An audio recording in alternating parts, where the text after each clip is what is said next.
بسم الله الرحمن الرحيم.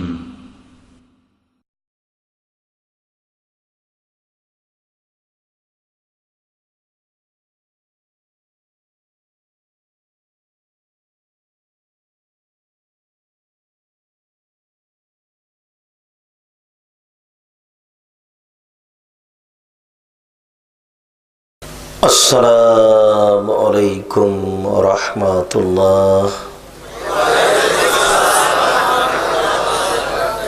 إن الحمد لله نحمده ونستعينه من يهده الله فلا مضل له ومن يضلل فلا هادي له وأشهد أن لا إله إلا الله وحده لا شريك له وأشهد أن محمدا عبده ورسوله.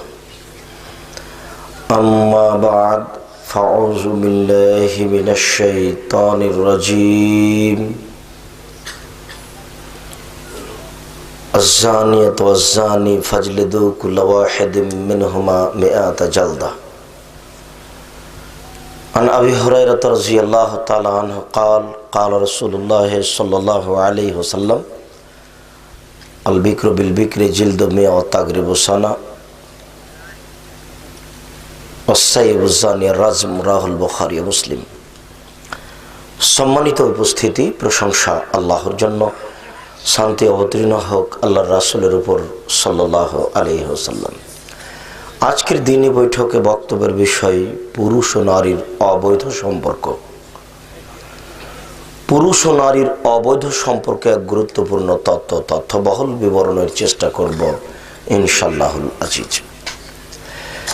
উল্লিখিত বিষয়ের উপরে কথা বলার পূর্বে জরুরি দুটি কথা। তার প্রথম কথা হচ্ছে যে আসলে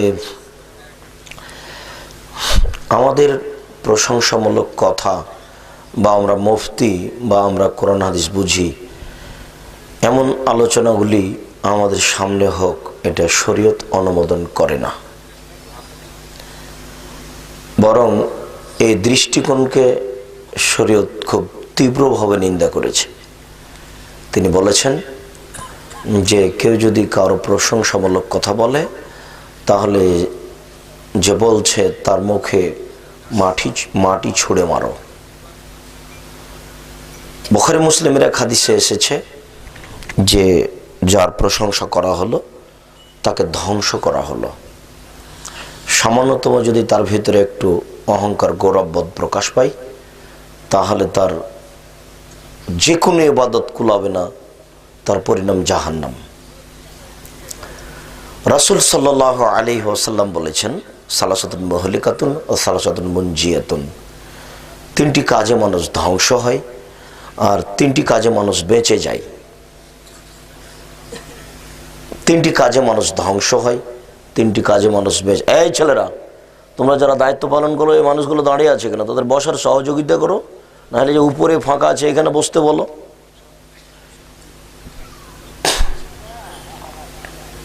তিনটি কাজে মানুষ ধ্বংস হয় আর তিনটি কাজে মানুষ বেঁচে যায়। আল্লাহ রাসূল বলছেন আমাল মুনজিয়াত, তবে যে তিনটি কাজে মানুষ বেঁচে যায় তার একটি হচ্ছে তাকওয়াল্লাহ ফিস সিররি ওয়াল আলানিয়া, প্রকাশ্যে ও গোপনে আল্লাহকে ভয় করা। এর বাস্তব সারমর্ম খুব কঠিন।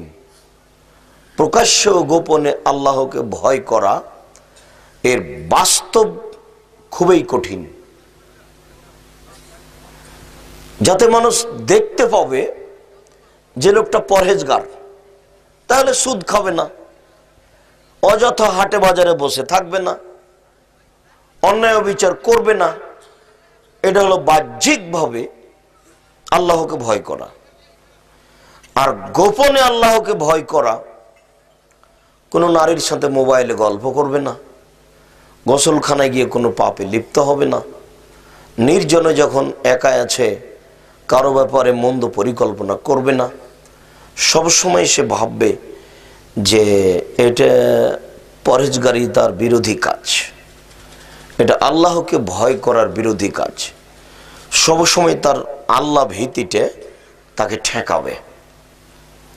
তো এই কথা আল্লাহ রাসূল বলছেন যে তাকওয়াল্লাহ ফি সিররি ওয়াল আলানিয়া, মানুষ বেঁচে যাবে যদি তার ভিতরে এই কাজটি থাকে, গোপনেও প্রকাশ্যে আল্লাহকে ভয় করা।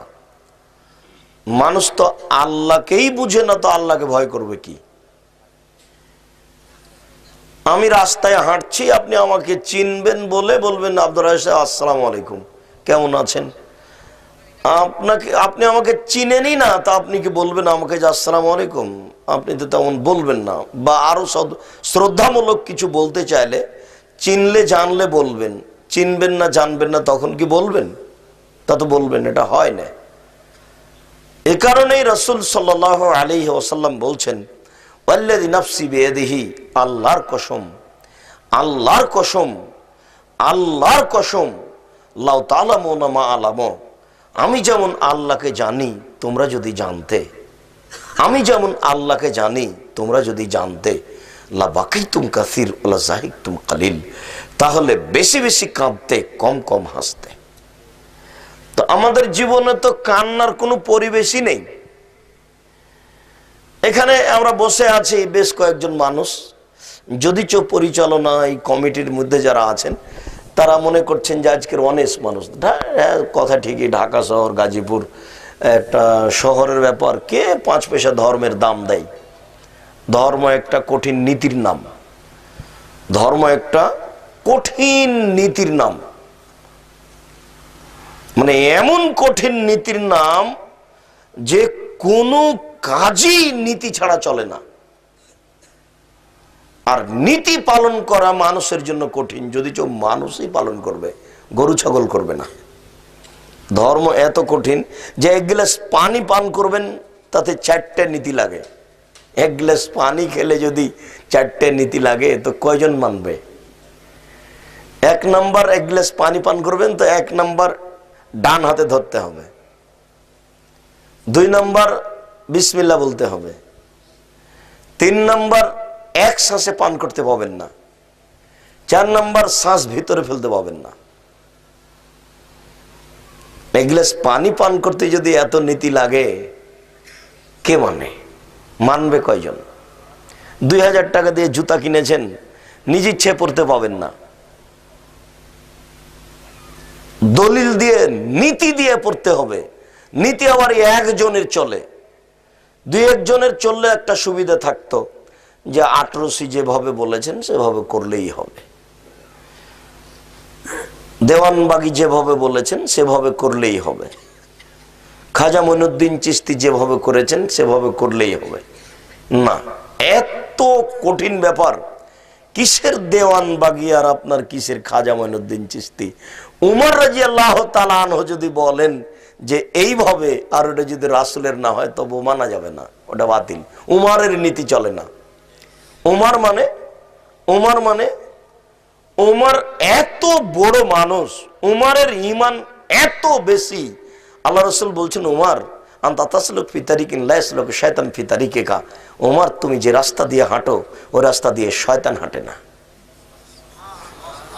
আপনার পীর সাহেবের রাস্তা দিয়ে শয়তান হাঁটে না, ও শয়তান দিয়েই চলে। তাহলে শুধুমাত্র একজন মানুষের কথা দিয়ে ধর্ম চলে, যার নাম মুহাম্মদ সাল্লাল্লাহু আলাইহি সাল্লাম। শুধু একজন মানুষের, 2000 টাকা দিয়ে জুতা কিনেছেন, ওই একজন মানুষের নীতি দিয়ে পড়তে হবে, আপনারটা চলবে না। সেটা কি? ডান পায়ের জুতাটা আগে পরতে হবে, খোলার সময় বাম পায়েরটা আগে খুলতে হবে। নীতি, প্রতিটা কাজ নীতি। এই যে আমি কথা বলা শুরু করেছি, আমি ইচ্ছা মতো বলতে পারবো না, আগে বলতে হবে আসসালামু আলাইকুম। আসসালামু আলাইকুম বলার পূর্বে যদি কোনো কথা বলি তাহলে আপনি বলবেন যে আপনার কথাই শুনবো না, যান গেলাম।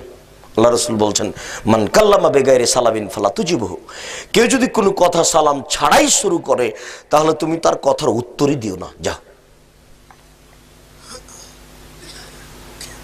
এই যে 50 লক্ষ টাকা খরচ করে বাড়িটা তৈরি করেছেন, আপনি ইচ্ছে মতো ঢুকতে পাবেন না, ওই একজনের নীতি দিয়ে ঢুকতে হবে। সেটা কি? কলিং বেলে আঙ্গুলটা রাখার সময় বলতে হবে আসসালামু আলাইকুম, তাছাড়া ঢুকতে পাবেন না। আর এই সালামের এত ক্ষমতা এই সালামের এত ক্ষমতা, আপনি খালি মুখে বলেছেন আসসালামু আলাইকুম, হাতে হাতে ইবলিস বলবে এই শয়তানেরা শোনো, লা মাবিতা লাকুম, এই বাড়িতে তোমাদের থাকার জায়গা নেই। যাও। এক কথাই ইবলিস বলছে যে তোমাদের থাকার জায়গা নেই। সালামের কত ক্ষমতা। বাড়িতে ঢুকে যদি বিসমিল্লাহ বলে খেতে বসেন, তখন ইবলিস বলে লা মাবিতা লাকুম ওয়াল আশা, এই বাড়িতে তোমাদের থাকারও নেই, এই বাড়িতে তোমাদের খাওয়ারও নেই। বিসমিল্লাহর এত ক্ষমতা। গরিব মানুষ, বাড়ি ঘরই নেই, বাহির দরজা নেই, এমনি একটা কাপড় ঝোলানো আছে বাহির দরজায়, আপনি বিসমিল্লাহ বলে এই কাগজটা বিছানে সর সমাতে রেখে দেন, দরজায় বিসমিল্লাহ বলে রেখে দেন। আল্লাহ নবী বলেছেন সকাল পর্যন্ত এই দরজা দিয়ে শয়তান ঢুকতে পারবে না। বুখারী মুসলিম। বিসমিল্লাহর কত ক্ষমতা। ধর্ম এমন একটা জিনিস, একজনের কথা দিয়ে চলে। আপনার স্ত্রী আপনার বাচ্চাকে ইচ্ছে মতো দুধ খাওয়াতে পারে না। অবাক, কিভাবে দুধ খাওয়াতে হবে? নবীর নীতিতে। সেটা আবার কি? বাচ্চা যখন দুধের বোঠাতে মুখ লাগাবে, তখন আপনার স্ত্রীকে বলতে হবে বিসমিল্লাহ। যদি আপনার স্ত্রী বিসমিল্লাহ না বলে, তাহলে এই দুধ শয়তান খাবে, নিশ্চিত খাবে, অবধারিত খাবে। নবী বলেছেন খাবে, অতএব খাবে। এই যে আপনার বাড়ির জানালা দরজাগুলি আছে, আপনি ইচ্ছা মতো বন্ধ করতে পারেন না। কিভাবে বন্ধ করতে হবে?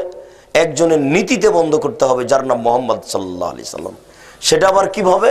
আল্লাহ রাসূল বলছেন যে গাল্লিকুল্লাহ ওয়া ওয়াজকুরুল্লাহ, দরজা বন্ধ করো, জানালা বন্ধ করো, বিসমিল্লাহ বলো। এই যে ভাতের পাতিল, তরকারির পাতিল, খাদ্যের পাতিল, আটার পাতিল, এগুলো আপনার স্ত্রী ইচ্ছা মতো ঢাকতে পারে না। কিভাবে ঢাকতে হবে? যেভাবে নবী বলেছেন। সেটা কি? আল্লাহ রাসূল বলছেন যে অকুকেরা বাকুম ওয়াজকুরুল্লাহ, প্রত্যেক খাদ্যের দ্রব্যাদির পাতিল ঢাকো, তোমরা বিসমিল্লাহ বলো। ভাতের পাতিল থেকে আপনার স্ত্রী ইচ্ছা মতো ভাত বের করতে পারে না। কার ইচ্ছায় বের করতে হবে? কার নীতিতে? মুহাম্মদ সাল্লাল্লাহু আলাইহি ওয়াসাল্লামের নীতিতে। সেটা কি? আল্লাহ রাসূল বলছে কুলু মিন জাওয়ানিবিহা ওয়ালা তাকুলু মিন আস্তিহা ফাইনাল বারাকাতু তানজালু ফি আস্তিহা, তোমরা পাশ থেকে খাও, মধ্য থেকে খেও না, কেননা মধ্যে বরকত নাজিল হয়। আপনার স্ত্রী যদি ভাতের পাতিলের মাঝামাঝিতে চামচ ডুবিয়ে দেয়, তাহলে পাতিলের বরকত কমবেই, নিশ্চিত কমবে, অবধারিত কমবে। নবী বলেছেন কমবে, অতএব কমবে, কমবেই। আপনাকে ভাত দেওয়ার সময় আপনার মা যদি গামলার মাঝামাঝিতে চামচটা ডুবিয়ে ভাত উঠাই, তাহলে গামলার বরকত কমে যাবে, কমতেই হবে। কিভাবে চামচটা ডুবাবে? গামলার এক পাশে চামচ ডুবিয়ে ভাত উঠাতে হবে, নাহলে বরকত কমে যাবে। আপনি যে বিছানায় শুইবেন, বিছানাটা আপনার স্ত্রী সুন্দর করে রেডি করেছে, আপনি ইচ্ছে মতো শুইতে পারেন না। একজনের নীতিতে শুইতে হবে। সেটা কি? ডান কাতে শুইতে হবে, মুখে বলতে হবে আল্লাহুম্মা বিসমিকা আমুতু ওয়া আহইয়া। আপনার 5 পয়সা দাম নাই। প্রতিটা কর্ম আপনাকে একজন মানুষের নীতিতে চলতে হবে, যার নাম মুহাম্মদ সাল্লাল্লাহু আলাইহি সাল্লাম। আল্লাহ রাসূল বলছেন যে ওয়াল্লাযী নাফসি বিয়াদিহি, আল্লাহর কসম, আল্লাহর কসম, আল্লাহর কসম, লাউ তাআলামুনা মা আলাউ, আমি যেমন জানি তোমরা যদি জানতে, আমি আল্লাহকে যেমন জানি তোমরা যদি জানতে, আমি আল্লাহকে যেমন জানি তোমরা যদি জানতে, বেশি বেশি কাঁদতে, কম কম হাসতে। তা কাঁদার তো আমাদের কোনো পরিবেশই আসে না। আসে না কেন? জানি না তো যে কেন কাঁদবো। কাঁদার তো একটা পরিবেশ আসতে হবে। 30 বছর, 40 বছর, 50 বছর, 80 বছরের মানুষ এখানে বসে আছি, তেমন কোনো পরিবেশ আসেনি। আল্লাহ রাসূল বলছেন যে বেশি বেশি কাঁদতে, কম কম হাসতে। হাসার তো রাত দিন পরিবেশ। তাহলে কাঁদি না কেন? আল্লাহকে চিনি না এই জন্য। কাঁদি না কেন? আল্লাহকে বুঝি না এই জন্য। আল্লাহ রাসূলের বাক্যটা দেখেন তো, কত গুরুত্বপূর্ণ বাক্য। আল্লাহ রাসূল বলছেন যে লাই ইয়ালাজান নার রাজুলুন হাত্তা ইয়ালাজাল লাবানু ফি যারই বাকা মিন খাশিয়াতিল্লাহ, ওই ব্যক্তির জাহান্নামে যাওয়া অসম্ভব যে ব্যক্তি আল্লাহর ভয়ে কাঁদে। ওই ব্যক্তির জাহান্নামে যাওয়া অসম্ভব যে ব্যক্তি আল্লাহর ভয়ে কাঁদে। যেমন ভাবে গাভীর বাঁট থেকে দুধ বের করে ভিতরে ঢোকানো অসম্ভব। গাভীর বাঁট বুঝেন? গাভীর বাঁট থেকে দুধ বের করে আবার ভিতরে ঢোকানো যাবে কি? আল্লাহ রাসূল বলছেন যে গাভীর বাঁট থেকে দুধ বের করে নিয়ে আবার ঢোকানো যেমন অসম্ভব, যারা আল্লাহর ভয়ে কাঁদে তাদের জাহান্নামে যাওয়া তেমনি অসম্ভব। মানে জাহান্নামে যাবেই না। তো মানুষ কাঁদবে, মানুষই তো আল্লাহকে চিনে না, তো কাঁদবে কি করে? মানুষই তো বুঝে না যে আল্লাহ কি, কাকে বলে। হ্যাঁ, আল্লাহ যদি মানুষকে একটু ধ্বংস করে দেখাতেন তাৎক্ষণিক তাহলে হতো। ধরেন এক মুহূর্ত ঢাকা শহরটা অর্ধ হাত উঁচু নিচু হয়ে গেল, এক মুহূর্ত। তো অর্ধ হাত উঁচু নিচু হলে এক মুহূর্ত হলে একটা বিল্ডিংও থাকবে না। সারা পৃথিবী যদি এক মুহূর্ত, আমরা তো ভূমিকম্প একটু নড়ে উঠে একবারে এভাবে হয়ে যাবে, আল্লাহ দেখাবে, তাহলে তো আর মানুষের বুদ্ধি থাকবে না, অজ্ঞান হয়ে যাবে, বুদ্ধি থাকবে না। এই কাজটা তো আল্লাহর কাছে তেমন কোনো ব্যাপার নয়। তা আল্লাহ করেন না মানুষের প্রতি দয়া করে, কিন্তু মানুষ তো বুঝে না। আল্লাহ রাসূল যে বলে গেছেন 1450 বছর পূর্বে যে ইয়ানজুলু রাব্বুনা তাআলা ইলা সামাই দুনিয়া হিনা ইয়াবকা মিন সুলুসিল লাইলিল আখির, যখন রাতের 3 ভাগের 1 ভাগ বাকি থাকে, যখন রাতের 3 ভাগের 1 ভাগ বাকি থাকে, তখন আল্লাহ তাআলা সপ্তম আকাশ থেকে প্রথম আকাশে নেমে আসেন। সপ্তম আকাশ থেকে প্রথম আকাশে নেমে এসে বলেন, মায়াদুনি ফাস্তাজিবা লাহু, কে আমাকে ডাকে আমি তার ডাকে সাড়া দিব। মায়াদুনি ফাস্তাজিবা লাহু, কে আমাকে ডাকে আমি তার ডাকে সাড়া দিব। মায়াসালুনি ফাউতিহু, কে আমার কাছে কিছু চাই, যে যা চায় আমি তাকে তাই দিয়ে দিব। মায়াস্তাগফিরুনি ফাগফির লাহু, কে আমার কাছে ক্ষমা ভিক্ষা চাই আমি তাকে ক্ষমা করে দিব। এইভাবে বলতে বলতে সকাল পর্যন্ত থেকে যান। তো আদম সন্তান কি বুঝে? ও তো নিমুখ হারাম, ও তো 3টে টিভি বন্ধ করেছে, 8টায় উঠবে। ও রাত 3টায় টিভি বন্ধ করেছে, ও তো সকাল 8টায় উঠবে। ও কি আল্লাহর দাম দিবে? অথচ আল্লাহ প্রত্যেক রাত এই প্রথম আকাশে নেমে এসে ভোর পর্যন্ত, আজান দেওয়া পর্যন্ত বলতে থাকেন, হে আদম সন্তান, কে আমার কাছে কিছু চায়, যে যা চায় আমি তাকে তাই দিব। কে আমাকে ডাকে আমি তার ডাকে সাড়া দিব। কে আমার কাছে ক্ষমা ভিক্ষা চাই আমি তাকে ক্ষমা করে দিব। এইভাবে আল্লাহ বলতেই থাকেন। আর এই নিমুখ হারাম 3টার সময়তে টিভি বন্ধ করেছে, ও 8টা পর্যন্ত ঘুমিয়ে থাকে। ও কি দাম দিবে আল্লাহর? আল্লাহকে মানুষ চিনতে না পারলে তো আর দাম দিতে পারবে না। বলছিলাম 3টি কাজে মানুষ ধ্বংস হয় আর 3টি কাজে মানুষ বেঁচে যায়। তার একটি ধ্বংস হওয়ার কথাটা কেন আসে যে ভুলবেন না। মানে মুখের উপরে প্রশংসা করলে অহংকার আসতে পারে। অহংকার যদি একটু চলে আসে, যতই বড় বক্তা হোক না কেন, আল্লামা দাহার যেই হোক না কেন, বিচার মাঠে টিকতে পারবে না। সে যত বড় মানুষই হোক না কেন, বিচারের মাঠ খুব কঠিন। ইব্রাহিম আলাইহিস সালাম নিজেই টিকতে পারবেন না। ইব্রাহিম আলাইহিস সালাম বিচারের মাঠে বাপের 1 পয়সা উপকার করতে পারবেন না। আল্লাহর অনুমতি ছাড়া পৃথিবীর কোনো মানুষ বিচারের মাঠে কারো কোনো উপকার করতে পারবেন না। ওই কথাটা নিয়ে কথা এসেছে যে 3টি কাজে মানুষ ধ্বংস হয় আর 3টি কাজে মানুষ বেঁচে যায়। বেঁচে যাওয়ার একটি কাজ আপনাকে বলেছি, মনে আছে কিনা? তাকওয়াল্লাহ, ফিসিরু আল্লাহ নিয়ে গোপন এবং প্রকাশ্যে আল্লাহকে ভয় করতে হবে। তো মানুষ তো আল্লাহকেই চিনে না, ভয় করবে কি? এই জন্য এতক্ষণ পর্যন্ত বললাম তাকওয়াল্লাহ, আল্লাহকে ভয় করবে গোপনে প্রকাশ্যে। 2, ক্বাউলুল হক ফির রিজা ওয়াস সাখাত, সত্য কথা বলতে হবে, সুলি হোক আর ফাঁসি হোক। সত্য কথা বলতে হবে, সুলি হোক আর ফাঁসি হোক। সম্মানিত চৌধুরী সাহেব খুব কঠিন কঠোরভাবে কথা বলেন, ভালো কথা আমরা বুঝলাম। আল্লাহ তাআলা বলছেন ভালো কাজের আদেশ করো, মন্দ কাজের নিষেধ করো। ভালো কাজের আদেশ করো, মন্দ কাজের নিষেধ করো। যেখানে কোরআন মাজিদে এই কথা এসেছে, ভালো কাজের আদেশ করো, মন্দ কাজের নিষেধ করো, 2টা পাশাপাশি এসেছে। তো ভালো কাজের আদেশ, মন্দ কাজের নিষেধ। এখন টুঙ্গি, হাজার হাজার লক্ষ লক্ষ মানুষ, 2 দিন পরে মোনাজাত হবে। তো ও হুজুর সাহেব, আপনার তো ভালো কাজ বুঝলাম, ভালো কাজ কি? আপনি বললেন লক্ষ লক্ষ মানুষের সামনে যে সুবহানাল্লাহ বললে এত নেকি হয়, আলহামদুলিল্লাহ বললে এত নেকি হয়, আল্লাহ আকবার বললে এত নেকি হয়, সুন্দর করে ওযু করে 2 রাকাত সালাত আদায় করলে পূর্বের সমস্ত পাপ ক্ষমা হয়ে যায়। ভালো, এটা ভালো কাজের আদেশ। তা আপনি একটু দোয়া করার পূর্বে মন্দ কাজের নিষেধ করতে পারবেন না? এদেশের নেতা নেতৃত্ব সবাই হাত তুলে দোয়া করবে, দেশবাসী সারা বছর অকাম করে এসে এখানে হাত তুলে দোয়া করে সব ক্ষমা নিয়ে নিবে। তা আপনি একটু হাত তুলে দোয়া করার সময় বলবেন, শুনুন এদেশের প্রধানমন্ত্রী নবী করিম সাল্লাল্লাহু আলাইহি ওয়াসাল্লাম বলেন, আলী, এই পৃথিবীর মাটিতে যত ছবি মূর্তি আছে সব ভেঙে চৌচির করে দাও। যে সম্মানিত প্রধানমন্ত্রী, দেশবাসী 24 ঘন্টার মধ্যে বাংলাদেশে যত ছবি মূর্তি আছে সবকে ভেঙে চৌচির করে দিতে হবে। এটা হলো মন্দ কাজের নিষেধ। ভালোটা তো আপনার খুব শুনলাম, মন্দটা আপনি একটু বলবেন না? এই দেশের মাটির সম্মানিত জনগণের নিকটে জনভাবে বলা থাকছে যে রাসূল সাল্লাল্লাহু আলাইহি সাল্লাম বলেছেন, আলী, তুমি ছাড়বে না কোন উঁচু কবর, সবকে ভেঙে সমান করে দাও।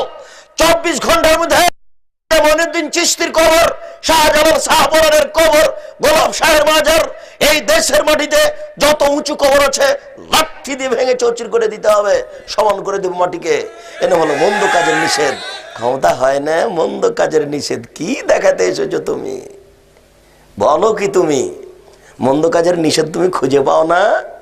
দোয়া করার পূর্বে বলবেন আপনি, এই দেশের নেতা নেত্রীকে বলা হচ্ছে রাসূল সাল্লাল্লাহু আলাইহি সাল্লাম যেভাবে বলেছেন, অতএব এই দেশের মাটি যত পতিতালয় রয়েছে, টাঙ্গাইলের পতিতালয়, এই আপনার ওই ফরিদপুরের ওই দৌলতদিয়ার পতিতালয়, আর এই দেশের মাটিতে যত পতিতালয় আছে সন্ধ্যা হতে হতে সব পতিতালয় বন্ধ করতে হবে। এই দেশের মাটিতে যত সুদী ব্যাংকিং ব্যবস্থা আছে, যত সুদী ব্যাংকিং ব্যবস্থা রয়েছে সব বন্ধ করতে হবে সন্ধ্যা হতে হতে। মুখখান নাই আপনার, বলতে পারেন আপনি কি? আপনি দেখাচ্ছেন ভালো কাজের আদেশ, মন্দ কাজের নিষেধ, কি বলতে চান? টঙ্গীর আখেরি মোনাজাতে হাত তুলে দোয়া করে জান্নাত কিনতে চাচ্ছেন? অসম্ভব হতে পারে না।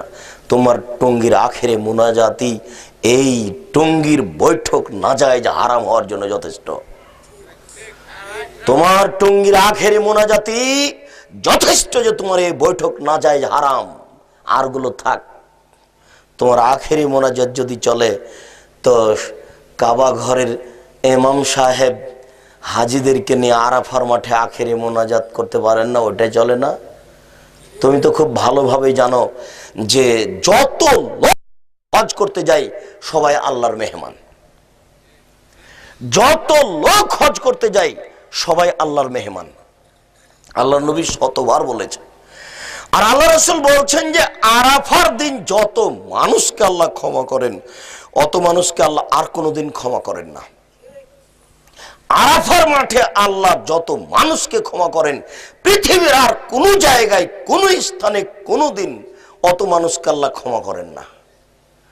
আর এখানে তো কয়েক লক্ষ, এবছর মোটামুটি আরাফার মাঠে লোক সংখ্যা উপস্থিত হয়েছিল প্রায় 1 কোটি। তো কাবা ঘরের ইমাম সাহেব প্রায় 1 কোটি হাজি সাহেবকে নিয়ে একটু আখেরি মোনাজাত করলে হতো না? কাবা ঘরের ইমাম সবচেয়ে ভালো মানুষ, তিনি সবাইকে নিয়ে বলতেন, আল্লাহ, আমরা সবাই মানুষ উপস্থিত হয়েছি, লক্ষ লক্ষ মানুষ, জানি না কার কি পাপ রয়েছে, যার হাত কবুল হবে তুমি তার হাতের মাধ্যম দিয়ে সমস্ত মানুষের হজ কবুল করে নাও। হতো না? তো কই হয় না যে পাপ হবে, নিশ্চিত পাপ হবে, অবধারিত পাপ হবে, পাপ হবেই। কেন? এতে রাসূলকে অপমান করা হয়। আল্লাহ তাআলা বলছেন, ইয়া আইয়ুহাল্লাযীনা আমানু, হে বিশ্বাসীগণ, আতিউল্লাহ, আল্লাহকে মান্য করো, ওয়াতিউর রাসূল, রাসূলের আনুগত্য করো, ওয়ালা তুবতিলু আমালাকুম, তোমাদের আমল বাতিল করো না। 3টা বাক্য। আবার দেখেন আল্লাহ বলছেন, হে বিশ্বাসীগণ, তোমরা আল্লাহকে মান্য করো, 1। 2, রাসূলের আনুগত্য করো। 3, তোমাদের আমল বাতিল করো না। 3 নম্বর বাক্যটা যেন কেমন হয়ে গেল। বাক্যটা যদি এরকম হতো, মনে হচ্ছে অন্তরটা বলছে আল্লাহকে মান্য করো, রাসূলের আনুগত্য করো, তাহলে জান্নাত পাবা। এরকম বাক্য আছে, কিন্তু এখানে নেই। এখানে আছে 1, আল্লাহকে মান্য করো, 2, রাসূলের আনুগত্য করো, 3, তোমাদের আমল বাতিল করো না। মানে মানতে গিয়ে একটু 19-20 হলে আমল বাতিল হবে। মানতে গিয়ে একটু 19-20 হলে আমল বাতিল হবে। আল্লাহকে মান্য করা মানে হলো কোন প্রকার শিরক করা যাবে না। শিরক চলে পিছন দিকে, শিরক পিছন দিকে যত নেকি আছে সবকে বাতিল করে দেয়। শিরক করলে আল্লাহকে অপমান করা হয়, শিরক করলে আল্লাহকে হেয় তুচ্ছ করা হয়, শিরক করলে আল্লাহকে উপেক্ষা করা হয়, শিরক করলে আল্লাহকে হেয় তুচ্ছ করা হয়, শিরক করলে আল্লাহকে অপমান করা হয়। শিরক চলে পিছন দিকে। শিরক করলে অতীতের সম্পন্ন নেকি নষ্ট হয়ে যায়। হাতের রাশি দেখে ভাগ্য পরীক্ষা করলে শিরক হয়, হাত চালিয়ে ভাগ্য পরীক্ষা করলে শিরক হয়, টিয়া পাখির মাধ্যমে ভাগ্য পরীক্ষা করলে শিরক হয়। গণকের কাছে গিয়ে যদি বলা হয় টাকা হারিয়ে গেছে দেখেন, এতে শিরক হয়। ডাক্তার ভালো তাই বাচ্চা বেঁচে গেল এই মন্তব্য করলে শিরক হয়। ড্রাইভার ভালো তাই গাড়ি অ্যাক্সিডেন্ট হলো না এই কথা বললে শিরক হয়। মাঝি ভালো তাই নৌকা ডুবলো না এই কথা বললে শিরক হয়। গরুকে লাথি মারা যায় না এমন মন্তব্য করলে শিরক হয়। জুতা পায়ে দিয়ে ধানের উপরে হাঁটা যায় না এই কথা বললে শিরক হয়। আপনার স্ত্রী ফরজ গোসল না করে বাড়ির কোনো কাজ করতে পারে না এমন মন্তব্য করলে শিরক হয়। তুলসী গাছ তুলে ফেলা যায় না, তাতে লাথি মারা যায় না এমন মন্তব্য করলে শিরক হয়। মাদুলি সূরা ইয়াসিন লিখে তাবিজ হাতে গলায় কোমরে ঝোলালে শিরক হয়। মায়ের কসম করলে শিরক হয়। 2 চোখের কসম করলে শিরক হয়। মসজিদে গিয়ে কসম করলে শিরক হয়। ছবি মূর্তিকে মূল্যায়ন করলে শিরক হয়। ছবি মূর্তি মুড়ে মুড়ে বাড়িতে যেখানে সেখানে ঝুলালে শিরক হয়। কবরের কাছে মাথা নত করলে শিরক হয়। কবরের কাছে কিছু চাইলে শিরক হয়।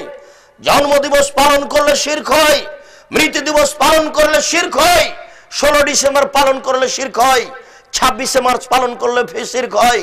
21শে ফেব্রুয়ারি পালন করলে শিরক হয়। স্মৃতিসৌধকে মূল্যায়ন করলে শিরক হয়। সংসদ ভবনে নীরবতা পালন করলে শিরক হয়। শুনুন, শিখা চিরন্তন শিখা অনির্বাণ একে হিসাব করলে শিরক হয়।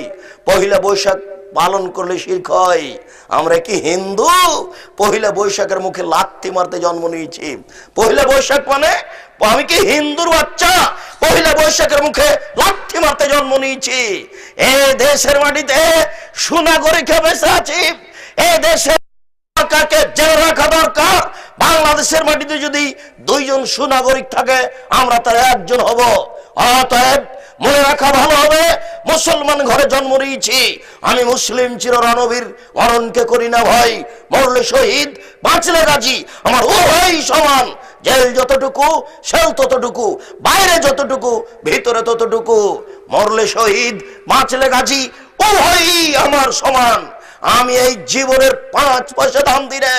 আমি মুসলিম চিররণবীর। আমি পহিলা বৈশাখের মুখে লাথি মারি। আমি মুসলিম, আমি এই দেশে বসবাস করি। আমি 31st নাইট ইংরেজি বছরের প্রথম দিবস মানবো কেন? আমি কি ইহুদির বাচ্চা? আমি কি খ্রিস্টানের বাচ্চা? আমি এই ইংরেজি মাসের প্রথম দিনের মুখে লাথি মারি।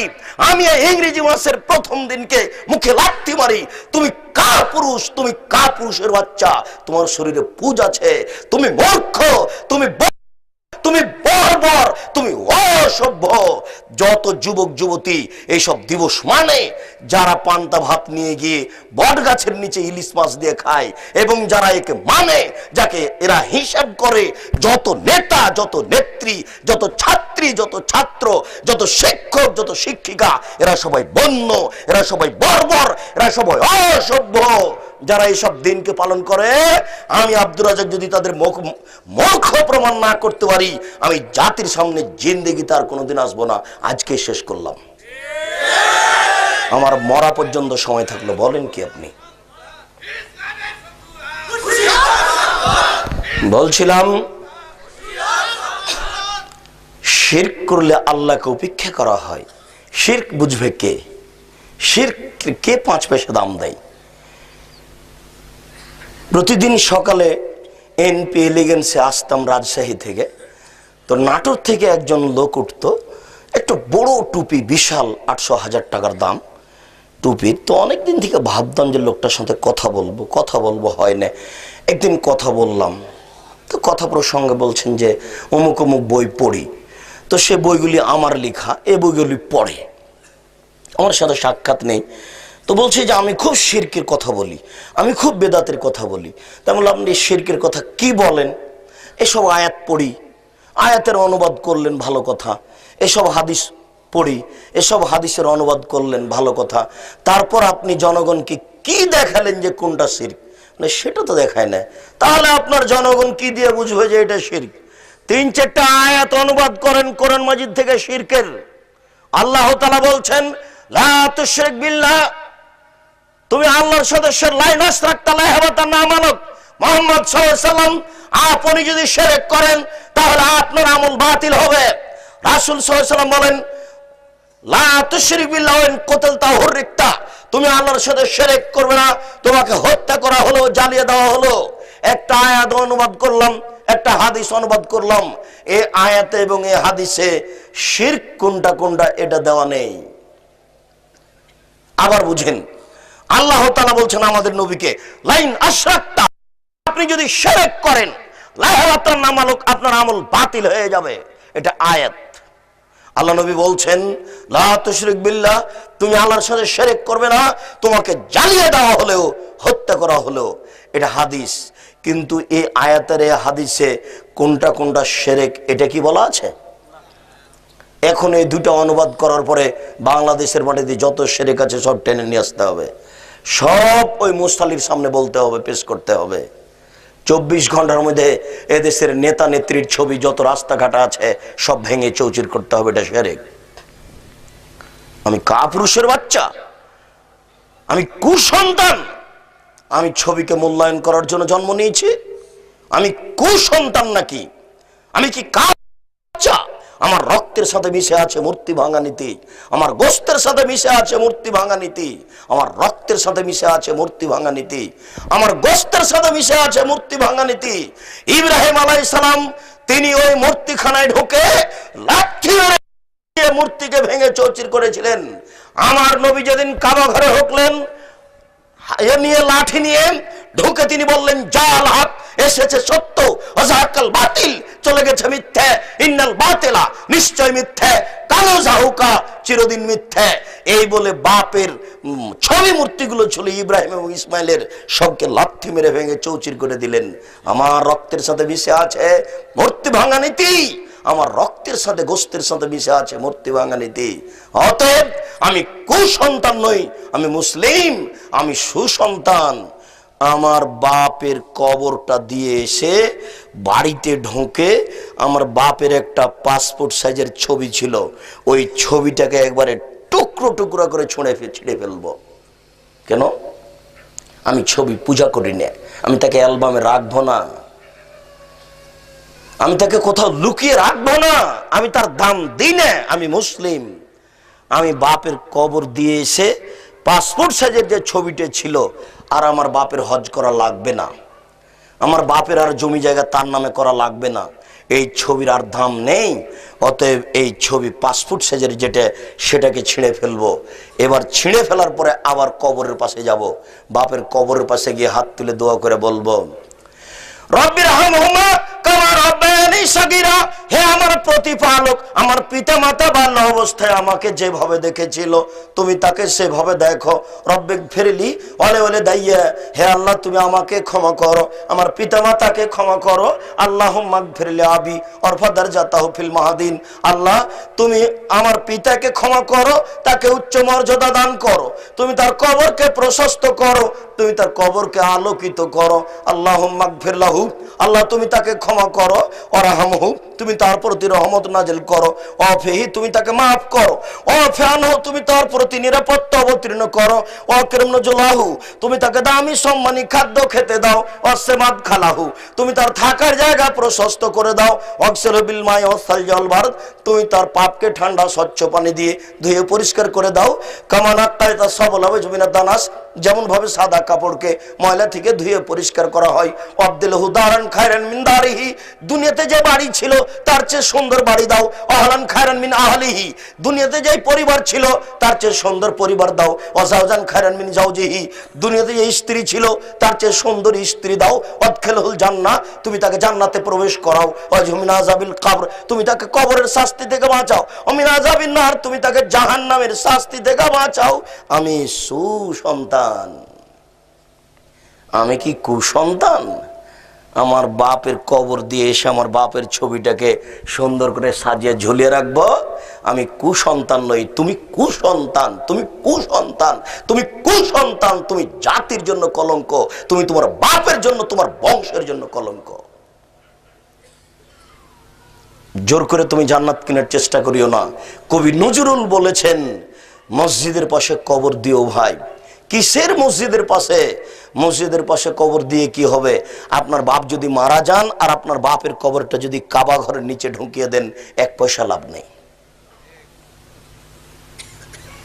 আপনার খুব মান ক্ষমতা বেশি যে আমার বাপের কবরটা মসজিদের পাশে কেন, কাবা ঘরের নিচে ঢুকিয়ে দেওয়ার ক্ষমতা আছে। কাবা ঘরের নিচে ঢুকিয়ে দিলেও এক পয়সা লাভ হবে না। এদেশের লোক সেদিন সে লোকটা মারা গেল, সেদিন সে লোকটা মারা গেলে সবাই ওর কবরে ফুল দিচ্ছে, ফুল চাপাচ্ছে আর বলছে বোকা লোকগুলি যে কবরকে সিক্ত করলো, কবরকে সিক্ত করলো ফুল দিয়ে, ফুল দিয়ে সিক্ত করলো মানে কবরকে ঠান্ডা করলো। এই অশিক্ষিত মূর্খ বন্য বর্বর অসভ্য মানুষগুলি জানে যে কবরকে সিক্ত করলো নাকি? রাজশাহী চাঁপাইনবাবগঞ্জের ভাষাতে বলতে হয় যে কবরে মনে হয় মায়ের লেথড়িয়ে দিল আর উপরে বলছে যে ও কবরকে সিক্ত করলো। ভালো মন্দ বুঝে আবার তাকে অনে ভর্তি হতে হবে, ভালো মন্দ বুঝতে হবে। তারপরে আল্লাহ রাসূল বলছেন, মানুষ যদি জানতো আমি আল্লাহকে যেমন জানি তাহলে মানুষ বেশি বেশি কাঁদতো, কম কম হাসতো। সম্মানিত দিনী ভাই, আল্লাহ রাসূল বলছেন তিনটি কাজে মানুষ বেঁচে যায়। তার একটি হচ্ছে এই যে আল্লাহকে ভয় করা, দুই কওলুল হক ফির রিজা ওয়াস সাকাত, সত্য কথা বলতে হবে চুলি হলেও ফাঁসি হলেও। এই কথাটা নিয়ে এতক্ষণ পর্যন্ত কথা এসেছে। হক কথা বলতে পারে কে? টঙ্গীর আখেরি মোনাজাতের আগে আপনি একটু হক কথা বলতে পারেন না? যারা দায়িত্ব পালন করছেন দেশের মাটিতে, চেয়ারম্যান, মেম্বার, এমপি, মন্ত্রী, রাসূল সাল্লাল্লাহু আলাইহি সাল্লামের ওই বাক্যটি অবাক হই। রাসূল সাল্লাল্লাহু আলাইহি সাল্লামের ওই বাক্যটি বুঝতে পারতাম না, যেটা একটু পরে বলতে চাচ্ছি। সেটা হচ্ছে আল্লাহ রাসূল বলছেন, গাধা যেমন গাভীর সাথে মিলে লজ্জা বুঝে না, ষাঁড় যেমন গাভীর সাথে মিলে লজ্জা জানে না, মানুষ তেমন খোলা মাঠে জেনা করবে, লজ্জা বুঝবে না। আশ্চর্য! ভাইস চ্যান্সেলর সাহেব রাজশাহী বিশ্ববিদ্যালয়, ঢাকা বিশ্ববিদ্যালয়ের মাঠে হাঁটেন আর দেখতে পাচ্ছেন একজন যুবতী, একজন যুবক একজন যুবতীর উরু রানের উপরে মাথা দিয়ে ঘুমাচ্ছেন, কিছু বলেন না। কোথায় জিয়াউর রহমান সাহেব মারা গেলেন, হাড়হাড্ডি নিয়ে এসে সংসদ ভবনের এখানে পুঁতে দেওয়া হলো। সকাল 10টা থেকে রাত 10টা পর্যন্ত হাজারো লাখো পুরুষ, লাখো নারীর উরু রানের উপরে মাথা দিয়ে ঘুমিয়ে যাচ্ছে, কেউ কিছু বলে না। যেখানে সেখানে যে না, কেউ কিছু বলে না। বলা নাকি যায় না, কেউ কিছু বলে না।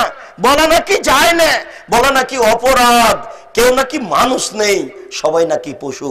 এটা নাকি পশুর জগৎ, কেউ নাকি মানুষ নেই। যদি মানুষ থাকে তারা বলতে পারে না কেন? মানুষ হয় তিনটি পদ্ধতিতে, মানুষ হয় তিনটি পদ্ধতিতে, বলতে পারে না কেন? মানুষ হয় তিনটি পদ্ধতিতে। এক, মানরা মিনকুম মুনকারান ফালিগাইয়িরহু বিয়াদিহি, যে কোনো অন্যায়কে যে কোনো মূল্যে ঠেকাবে। ভাতিজার টিভিতে ল্যাংটা মেয়ে নাচছে, ভাতিজাকে বলার প্রয়োজন নেই, পরামর্শের কোনো প্রয়োজন নেই, গিয়ে লাথি মেরে টিভি ভেঙে দিতে হবে, এটা রাসূলের প্রথম আদেশ। তখন সে মানুষ। ফাইনাল মেস্তাতে যদি টিভি লাথি মেরে ভাঙতে না পারে, ফাবিলিসানিহি, তাকে বলতে হবে ভাতিজা তোমার এই কাজ ঠিক নয়, তখনও সে মানুষ। ফাইনাল মেস্তাতে যদি মুখে বলতে না পারে, তার কাজকে ঘৃণা করবে, ভাতিজা তোমাকে ঘৃণা করি, তোমার কাজকে ঘৃণা করে আমি গেলাম, তখনও সে মানুষ। যদি এই তিনটার কোনোটাই না করে, বরং আসরের সালাত আদায় করে, মাগরিবের সালাত আদায় করে ভাতিজার দোকানের সামনে বসে বসে ল্যাংটা টিভি দেখে, এই চাচা তাহাজ্জুদ পড়লেও এ পশুর চেয়েও খারাপ। আল্লাহ তাআলা ওই কথাই বলছেন, এই দেশের মাটিতে এই ল্যাংটা মেয়েদেরকে, পুরুষদেরকে দেখেও যারা কিছু বলতে পারে না, তারা মানুষ নয়, তারা পশু, তারা পশুর চেয়েও খারাপ। তাই তো আল্লাহ বলছেন, অতীন, ডোমর ফলের কসম, ও জাইতুন, জাইতুন ফলের কসম, ও তুর সিনিন, তুর পাহাড়ের কসম, ও হাজাল বালাদিল আমিন, এই মক্কা শহরের কসম।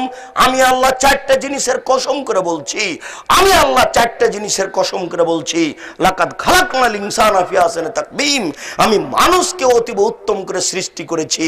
যখন মানুষ আমাকে মানেনি, সুম্মা রাদাদনাহু আসফালা সাফিলিন, আমি তাকে সর্বনিম্ন উল্টা ফিরিয়েছি, তখন সে মানুষ নয়, তখন সে পশু, সে পশুর চেয়েও খারাপ। আল্লাহ রাসূল বলছেন যে তিনটি কাজে মানুষ বেঁচে যায়, তার একটা হচ্ছে কওলুল হক ফির রিজা ওয়াস সাখাত, সত্য কথা বলতে হবে, সুলি হলেও ফাঁসি হলেও। তিন, অলিকতিসাদ ফিল ফাকর ওয়াল গিনা, এটা পারিবারিক কথা। মধ্যম পন্থায় খরচ করতে হবে, ধনী হলেও গরিব হলেও। চট করে ধনী হয়ে গেছেন, কোটি কোটি টাকা হয়েছে, রোজ জানি 10 কেজি ওজনের রুই কিনিয়েন না, এটা ঠিক হবে না। 10 দিন পরে টাকা হারিয়ে গেলে রুই আর কিনতে পারবেন না, তখন গ্রামের লোকেরা বলবে, কি খবর মন্ডলের বেটা, রুই কোথায় গেল? খুব সাবধান, ভ্যান চালিয়ে খান, সাবধান, মধ্যম পন্থায় খরচ করবেন। স্ত্রীর জন্য 500 টাকা দিয়ে শাড়ি কিনবেন না, 300 টাকা দিয়ে কিনবেন। আপনার স্ত্রীকে বলতে শিখতে হবে, আমি গ্রামের মেয়ে, অতি খুশি একটু লবণ ভাতে, এই কথাই বলতে হবে আপনার স্ত্রীকে। আপনি যদি রুই মাছ কিনেন, তাহলে এটা কর্জ করে খেতে হবে আপনাকে, শেষ পর্যন্ত ভিক্ষে করতে হবে, মানুষে মারবে, এই পথ বাদ দিতে হবে। বাজারে বেগুন কিনতে গেলেও স্ত্রীকে বলে যেতে হবে যে বেগুন লাগবে না কি লাগবে বলো, পরামর্শ করে যেতে হবে। আল্লাহ রাসূল বলছেন, মধ্যম পন্থায় খরচ করো, ধনী হলেও গরিব হলেও। ধনীর মধ্যম পন্থা রয়েছে, গরিবের একটা মধ্যম পন্থা রয়েছে। সংসার করলে স্ত্রীর সাথে পরামর্শ করে করতে হয়, ধনী হলেও গরিব হলেও। কিসের আপনি ধনী? কে আপনাকে ধনী বলে? ফকিরে ভিক্ষা পায় না আপনার বাড়িতে, আর আপনি বলছেন আমি ধনী? মানে যা টাকা পয়সা ইনকাম করেছেন তা তো 3 নম্বর পথে ব্যয় করেন, তা তো ভোট করতে ব্যয় করেন। কই আপনার টাকা তো আমরা কমই খারিজি মাদ্রাসায় দেখি না, ভিক্ষুকের পিছনে তো দেখতে পাই না। কে আপনাকে ধনী বলে?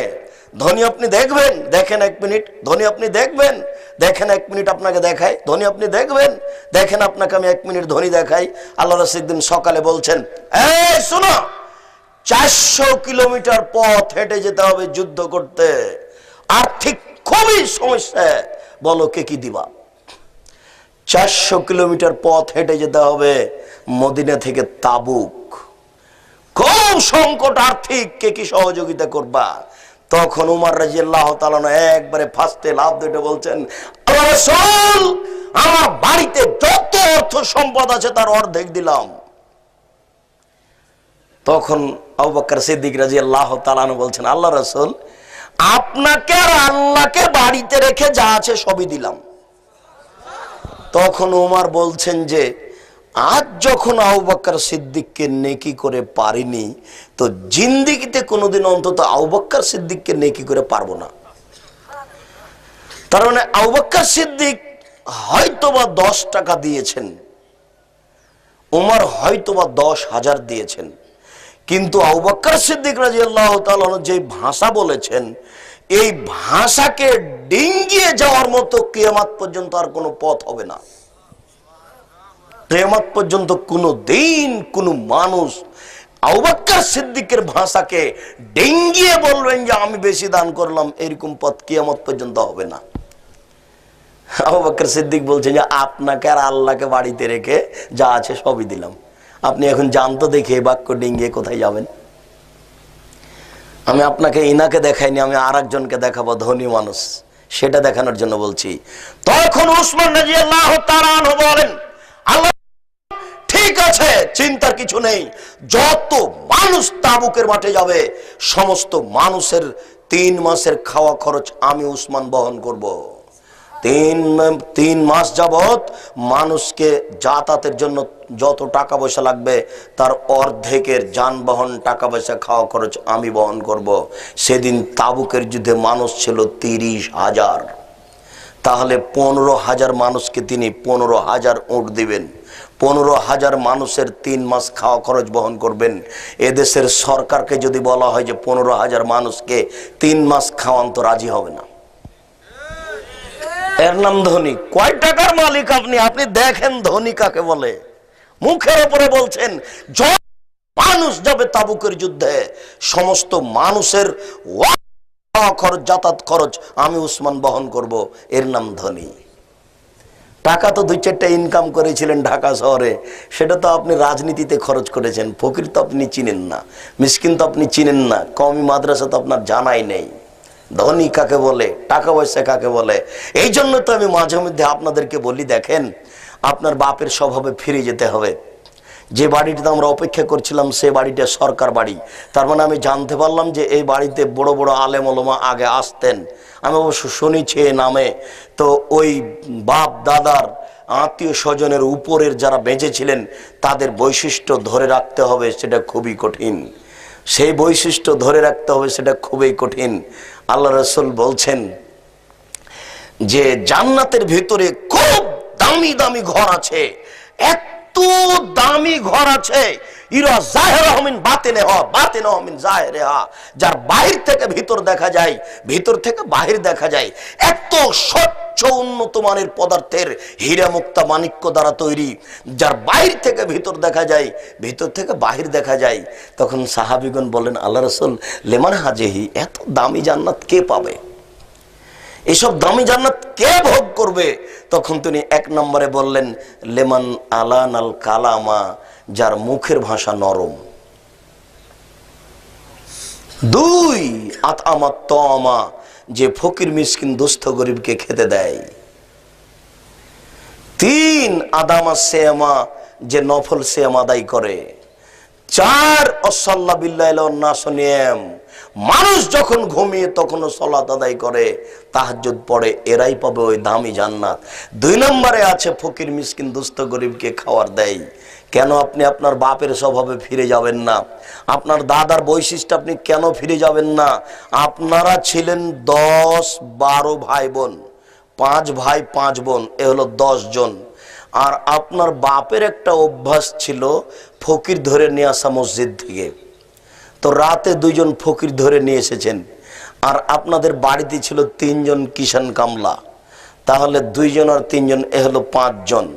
আর আপনারা আছেন 10 জন, 15 জন, আর আপনার বাপ আর মা এ হলো 17 জন। এই 17 জনের ভাত রান্না করতো আপনার মা ঢেঁকিতে ধান ভেঙে, কোনো অসুবিধা হয়নি। কোনো দিন আপনার মা ভারী মনে করেনি, কোনো দিন ভারী মনে করেনি। বরং একটা ফকির যখন দরজায় এসেছে তখন আপনার মা আপনাকে বলেছে, বেটা ওকে একটু বসিয়ে রাখ, গরিব মানুষ, কিছু খায়নি, ওকে পাঠিয়ে দিস না, একটু খাবার দে, সেটা খেয়ে চলে যাবে। কোনো মেহমান এসেছে তো চট করে বলছে, মেহমানকে একটু বসতে দে, আমরা একটু ভাত রান্না করে দিচ্ছি, একটু থামতে বল। তাড়াহুড়া করে আপনার মা উঠে ভাত রান্না করেছে, একটুকু ভারী লাগেনি। আর আজকে রান্নাঘরেই রয়েছে আপনার ওই চুলা, গ্যাসের চুলা, আর ওখানে রয়েছে ফ্রিজ, সব কিছু রেডি। আমি যদি মেহমান হিসাবে রাতে যাই আপনার বাসায়, আপনার স্ত্রী বলে, হ্যাঁ তুমি রাতে মেহমান নিয়ে এসেছ, তুমি হোটেলে খাওয়িয়ে নিয়ে আসতে পারো না? ওগুলো কে এখন করবে? রাতে রান্না বান্না করবে। স্বভাব পরিবর্তন করেন বইয়ের, স্ত্রীর স্বভাব পরিবর্তন করুন, মায়ের স্বভাবে ফিরে যেতে হবে, দাদির স্বভাবে ফিরে যেতে হবে, বাপের স্বভাবে ফিরে যেতে হবে, দাদির স্বভাবে ফিরে যেতে হবে। যেটাই ফকির মিসকিনের খাদ্য আপনার বাড়িতে রেখে দেওয়া হয়েছে, আল্লাহ তাআলা বলছেন ফকির মিসকিন তোমার বাড়িতে খাবে। আপনি যদি কৃপণ হন তাহলে তার খাওয়া হবে না। অতএব আপনাকে কৃপণতা ত্যাগ করতে হবে, মধ্যম পন্থায় খরচ করতে শিখুন। 3টি কাজে মানুষ ধ্বংস হয়। 1, সহনমতা, যদি কৃপণতা অবলম্বন করে, ওই কথাটা চলে আসলো, যদি কৃপণতা অবলম্বন করে, আল্লাহ রাসূল বলছেন লা ইয়াদখুলুল জান্নাতা বাখিল, কৃপণ জান্নাতে যাবে না। লা ইয়াদখুলুল জান্নাতা বাখিল, কৃপণ জান্নাতে যাবে না। আল্লাহ রাসূল বলছেন ওয়াত্তাকু শুহা ওয়া শুহা আহলাকা মান কানা ক্বাবলাকুম, কৃপণতা থেকে বেঁচে থাকো, কৃপণতা তোমাদের পূর্বের লোককে ধ্বংস করেছে। কৃপণতা থেকে বেঁচে থাকো, কৃপণতা তোমাদের পূর্বের লোককে ধ্বংস করেছে। এই কথা বলে আল্লাহ রাসূল বলতেন মাঝে মধ্যে আল্লাহুম্মা ইন্নী আউযুবিকা মিনাল জুবনি ওয়াল বুখল, হে আল্লাহ আমি তোমার কাছে কৃপণতা থেকে বাঁচতে চাই। আল্লাহ আমি তোমার কাছে কৃপণতা থেকে বাঁচতে চাই। আল্লাহ তোমার কাছে আমি কৃপণতা থেকে বাঁচতে চাই। তাহলে কৃপণতা অবশ্যই জঘন্য কিছু, কৃপণতা অবশ্যই খারাপ। কৃপণতা অবলম্বন করলে ফকির মিসকিন খেতে পাবে না। বাড়ি তো 10 তলা করেছেন, বাইরে একটা গেট আছে, ফকির তো আসতেই পারে না, সেই জন্য বাড়ি ছেড়ে চলে গেছে রাস্তায়। গাড়ি থামলে ওখানে গিয়ে ভিক্ষা চাই, আর আপনি বলেন মাফ করো, শুধু মাফ করো।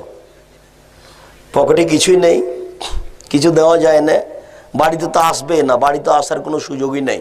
বউ তো এখন বড় লোকের বেটি। আরে আপনার মা এখনো রান্না করতে পারে, এখনো পারে, কোনো সমস্যা নেই আপনার মায়ের রান্না করতে, এখনো পারে, বয়স তার 80।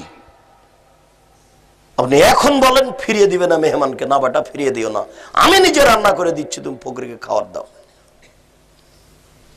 2, হন মুত্তাবা, প্রবৃত্তিকে মেনে নিলে ধ্বংস হবেই, প্রবৃত্তিকে মেনে নিলে ধ্বংস হবেই, প্রবৃত্তিকে মেনে নিলে ধ্বংস হবেই।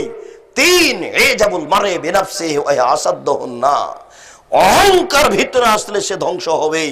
এই 3টের সবচেয়ে খারাপ হলো অহংকার। অহংকার ভিতরে আসলে ধ্বংস হবেই। যার অন্তরে সরিষা সম পরিমাণ অহংকার থাকবে সে জাহান্নামে যাবে, যার অন্তরে সরিষা সম পরিমাণ অহংকার থাকবে সে জাহান্নামে যাবে।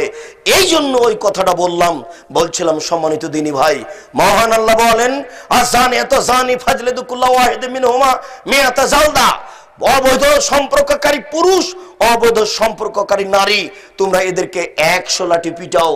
মারার সময় যেন তোমাদের ভিতরে ভ্রাতৃত্ব ভালোবাসা না আসে, আল্লাহ যেভাবে আদেশ করেছেন সেভাবে মারতে হবে। অত্র আয়াতে বিবাহিত অবিবাহিত কোনো পার্থক্য করা হয়নি। আল্লাহ তাআলা অন্যত্র বলেন ওয়াল্লাযিনা লা ইয়াদুনা মা আল্লাহি ইলাহান আখার, যারা আল্লাহর সাথে অন্য কাউকে ডাকে না, শিরক করে না, ওয়ালা ইয়াকতুলুনা নাফসা আল্লাতী হারামাল্লাহু ইল্লা বিল হক, যারা মানুষকে অন্যায়ভাবে হত্যা করে না, ওয়ালা ইয়াজনুন, যারা জেনায় লিপ্ত হয় না, এরাই ভালো মানুষ। এই কথা বলার পরে আল্লাহ তাআলা বলছেন ওমাইয়া ফাল যালিক, যারা এসব কাজে লিপ্ত হয়, যেই ব্যক্তি এসব কাজে লিপ্ত হয়, জেনায় লিপ্ত হয়, অবৈধ সম্পর্কে লিপ্ত হয়, তার 3টে বিপদ। 1, এলকাসামা, সে মহাপাপী। 2, ইযাফলাহুল আযাবু ইয়াউমাল কিয়ামা, বিচারের মাঠে তার শাস্তি দ্বিগুণ শতগুণ বাড়িয়ে দেওয়া হবে। 3, ওয়াখলুদ ফীহি মুহানা, সে জাহান্নামে চিরদিন থাকবে। যারা অবৈধ সম্পর্কে জড়িয়ে পড়ে তাদের জন্য আল্লাহ তাআলা 3টি বিপদ উল্লেখ করেছেন। 1, তারা হবে মহাপাপী। 2, তাদের শাস্তি দ্বিগুণ শতগুণ বাড়িয়ে দেওয়া হবে। 3, তারা সেখানে চিরদিন জাহান্নামে থাকবে। আবু হুরায়রা রাদিয়াল্লাহু তাআলা আনহু বলেন রাসূল সাল্লাল্লাহু আলাইহি সাল্লাম বলেছেন আল বিকরু বিল বিকরি জিলদুমি ওয়া তাগরিবু সানা, অবিবাহিত ছেলে মেয়ে যদি জেনা তাকে 100 লাঠি পিটিয়ে এলাকা থেকে 1 বছরের জন্য তাড়িয়ে দিতে হবে। তিনি বলেন আস-সাইবু বিস-সাইবুর রাজম, বিবাহিত নারী পুরুষ যদি জেনা করে তাহলে তাকে ইট ঢেল পাথর দিয়ে মেরে মেরে দুনিয়া থেকে বিদায় করতে হবে। এদেশের লাখো দুলাভাইকে ইট ঢেল পাথর দিয়ে মেরে ফেলতে হবে যারা সেলিকার সাথে জেনায় লিপ্ত হয়েছে। এদেশের লাখো ভাবিকে ইট ঢেল পাথর দিয়ে মেরে ফেলতে হবে যারা দেবরের সাথে জেনায় লিপ্ত হয়েছে। এদেশের লাখো পুরুষকে ইট ঢেল পাথর দিয়ে মেরে ফেলতে হবে যাদের স্ত্রী থাকা সত্ত্বেও অন্য নারীর কাছে আশ্রয় নিয়েছে। এদেশের লাখো নারীকে ইট ঢেল পাথর দিয়ে মেরে ফেলতে হবে যাদের স্বামী থাকা সত্ত্বেও অন্য পুরুষের কাছে জেনায় লিপ্ত হয়েছে। এদের পৃথিবীতে বেঁচে থাকার কোনো পথই নেই। শুনুন, আবু হুরায়রা রাদিয়াল্লাহু তাআলা আনহু বলেন, রাসূল সাল্লাল্লাহু আলাইহি সাল্লাম বলেছেন, লা ইয়াহিল্লু দামু ইমরিন ইল্লা বিইহদা সালাসা। মানুষকে মারা যায় না, মানুষকে হত্যা করা যায় না, মানুষকে মারা যায় না, মানুষকে হত্যা করা যায় না, তবে তিনটি কারণে মানুষকে হত্যা করতে হয়। এক, আন-নাফসু বিন-নাফস। আপনি যদি আমাকে হত্যা করেন তাহলে আমার বাপ মা আপনাকে হত্যা করে নেবে, এর নাম কিসাস। সম্মানিত দিনী ভাই, বলছিলাম তিনটি কারণে মানুষকে হত্যা করা যায়, তার একটি হচ্ছে কিসাস। আপনি যাকে হত্যা করেছেন তার বাপ মা আপনাকে হত্যা করে নিবে, তবে আপনার বাঁচার পথ আছে। তার বাপ মা যদি বলে, যাক তুমি অন্যায় করেছো, আমরা তোমাকে মারবো না, তাহলে আপনি বেঁচে গেলেন, আপনার বাঁচার পথ আছে। দুই, ও তারে কলে দিনেহি, যে দিনকে ত্যাগ করলো। কেউ যদি বলে যে আমি কোরআন মানি না, ঠিক, কোরআন শরীফ নয়, কোরআন মাজিদ। কোরআন শরীফ নয়, কোরআন মাজিদ। আল্লাহ তাআলা বলছেন, বাল হুয়া কোরআনুম মাজিদ। যারা লিখেছে মাজার শরীফ তারা লিখেছে কোরআন শরীফ। শুধু তাই নয়, দেখেন মৌলবি বধ হলে কত খারাপ হয়। এক পৃষ্ঠা দোয়া লিখেছে, দেখেন, মানুষের বানানো। কিয়ামত পর্যন্ত এই দোয়া প্রমাণ হবে না, কিয়ামত পর্যন্ত সময় থাকলো। আর আমাদের জীবদ্দশায় যদি প্রমাণ হয়ে যায় তাহলে আমরা জাতির সামনে আর কোনোদিন আসবো না। এই দোয়া রাসূলের বলা নয়, মানুষের তৈরি করেছে। খুব বিষয়টি খুবই কঠিন। কোরআনকে যদি কেউ বলে যে আমি মানি না, তাহলে তাকে হত্যা করতে হবে, তবে তার বাঁচার পথ আছে। যখন সরকারের পক্ষ থেকে তাকে হত্যা করতে নিয়ে যাচ্ছে ফাঁসি দিতে, তখন বলছে আমার ভুল হয়েছে, আমার ভুল হয়েছে, আপনি তাকে মারতে পাবেন না, সে বেঁচে গেল। তিন, ওয়াসাইয়্যিবু জানি, বিবাহ করার পরে যারা জিনা করেছে তাকে হত্যা করতে হবে, তার বাঁচার দুনিয়াতে কোনো পথই নেই। বিবাহ করার পরে যারা জিনা করে তাদের দুনিয়াতে বাঁচার কোনো পথই নেই। এর চেয়ে বড় পাপ আছে, কিন্তু বাঁচার পথ আছে। পৃথিবীতে সবচেয়ে বড় পাপ হচ্ছে শিরক করা। আপনাকে হত্যা করতে হবে না, পাপ সবচেয়ে বড়। পৃথিবীতে দ্বিতীয় মহাপাপ হচ্ছে পিতামাতার অবাধ্য চলা। আপনাকে হত্যা করতে হবে না, পাপ দ্বিতীয় মহাপাপ। তিন, কাউজুলের মিথ্যা কথা বলা, মিথ্যা সাক্ষী দেওয়া পৃথিবীতে মহাপাপ, কিন্তু আপনাকে হত্যা করতে হবে না, পাপ তৃতীয় নাম্বার সবচেয়ে বড়তে। কিন্তু জেনাও একটা বড় পাপ, কিন্তু আশ্চর্য বড় পাপ। বিবাহ করার পরে যদি আপনি জেনায় লিপ্ত হন তাহলে দুনিয়াতে বেঁচে থাকার কোনো পথই নেই। আপনি দেখুন, আপনাকে মুসলিম গ্রন্থ থেকে একটা হাদিস শোনাই। যাতে নতুন গ্রামে দিয়ে গ্রামের সম্প্রদায়ের একজন মহিলা আসলো, এসে রাসূলের দরবারে বলল, তাহের নিয়া রাসূলুল্লাহ, আল্লাহ রাসূল আমাকে পবিত্র করুন।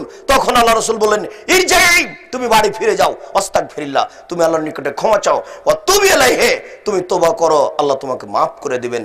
তখন মহিলাটি বলছে, আতুরাদ্দাদুনি কামা রাদ্দাতা মাইজ ইবনে মালিক। ওহো, মাইজ ইবনে মালিককে আপনি যেভাবে ফিরিয়ে দিয়েছিলেন সেভাবে আপনি আমাকে ফিরিয়ে দিতে চাচ্ছেন। ওয়ান্না হাবলা মিনাজ জিনা, আমার পেট উঁচু হয়েছে, অবৈধ সন্তানে আমার পেটে অবৈধ সন্তান রয়েছে, দয়া করে আমাকে ফিরিয়ে দিবেন না, আমার বিচার করে দেন। তখন আল্লাহ রাসূল বলেন, আচ্ছা ঠিক আছে, ইরজাই, তুমি বাড়ি ফিরে যাও, হাত্তা তালিদি, তুমি বাচ্চাকে জন্ম দাও, যেদিন তোমার বাচ্চা জন্ম নিবে সেদিন আসো, বিচার করে দিব। মহিলাটি বাড়ি চলে গেল। মুসলিম গ্রন্থে এসেছে, সবেমাত্র বাচ্চা জন্ম নিয়েছে, সেই বাচ্চাকে এই ন্যাকড়াতে জড়িয়ে নিয়ে রাসূলের দরবারে এসে বলছে, আল্লাহ রাসূল, এই দেখেন বাচ্চা জন্ম নিয়েছে, বিচার করে দেন। তখন আল্লাহ রাসূল দৃশ্য দেখে বলছেন, ইরজাই, তুমি বাড়ি ফিরে যাও, ফারদিহি, বাচ্চাকে দুধ খাও হাত্তা তাফতে মিহে, যেদিন বাচ্চা দুধ ছেড়ে দিবে সেদিন এসে বিচার করে দেব। মহিলা বাচ্চা নিয়ে চলে গেল, 2 বছর বাচ্চাকে দুধ পান করালো, 2 বছর পরে বাচ্চা নিয়ে বিচারালয়ে উপস্থিত। অফিয়াদেহি কেসরাত খুবজিন, এই অবস্থায় বাচ্চার হাতে এক টুকরা রুটি রয়েছে, এই রুটি প্রমাণ করে বাচ্চা খাদ্য খেতে পারে। ফওয়াসাদাহু বিয়াদি রাজুলিন মিনাল মুসলিমিনা, আল্লাহ রাসূল বাচ্চাটাকে একজন মুসলমানের হাতে সমর্পণ করলেন, বললেন যাও তুমি একে লালন পালন করো। এরপরে বললেন সঙ্গী সাথী ইযহাবু বিহা, তোমরা একে মাঠে নিয়ে যাও, মাঠে নিয়ে গিয়ে গর্ত খুঁড়ে বুক পর্যন্ত মাটিতে পুঁতে দিয়ে একে ইট পাটকেল ঢেল দিয়ে মেরে মেরে দুনিয়া থেকে বিদায় করো। সাহাবীগণ বলেন আমরা তাকে মাঠে নিয়ে গেলাম, গর্ত খুঁড়লাম, বুক পর্যন্ত মাটিতে পুঁতে দিয়ে চতুর্দিক থেকে পাথর মারতে লাগলাম। খালিদ বিন ওয়ালিদ বলেন আমি একটা পাথর তার মুখের উপর মারলাম, ফাতানাজ্জাহ দামাল, যে খালিদ পাথরটা মুখে লেগে মুখ ফেটে রক্ত ছিটে খালিদের গায়ে লাগলো। ফাসাব্বাহা, খালিদ তাকে গালি দিয়ে বসলেন ছিছি, একজন জেনাকারিনী মহিলার গায়ের রক্ত আমার গায়ে লাগলো, এরকম কিছু বলে তিনি গালি দিলেন।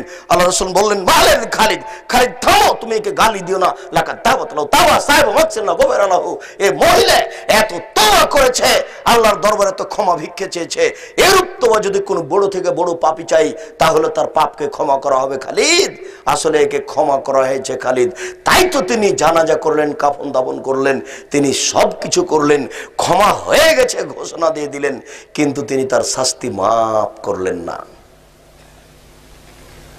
বিবাহ করার পরে জেনা করলে মাফ হয় না, দুনিয়াবি শাস্তি মাফ হবে না, কোনো পথই নেই বেঁচে থাকার।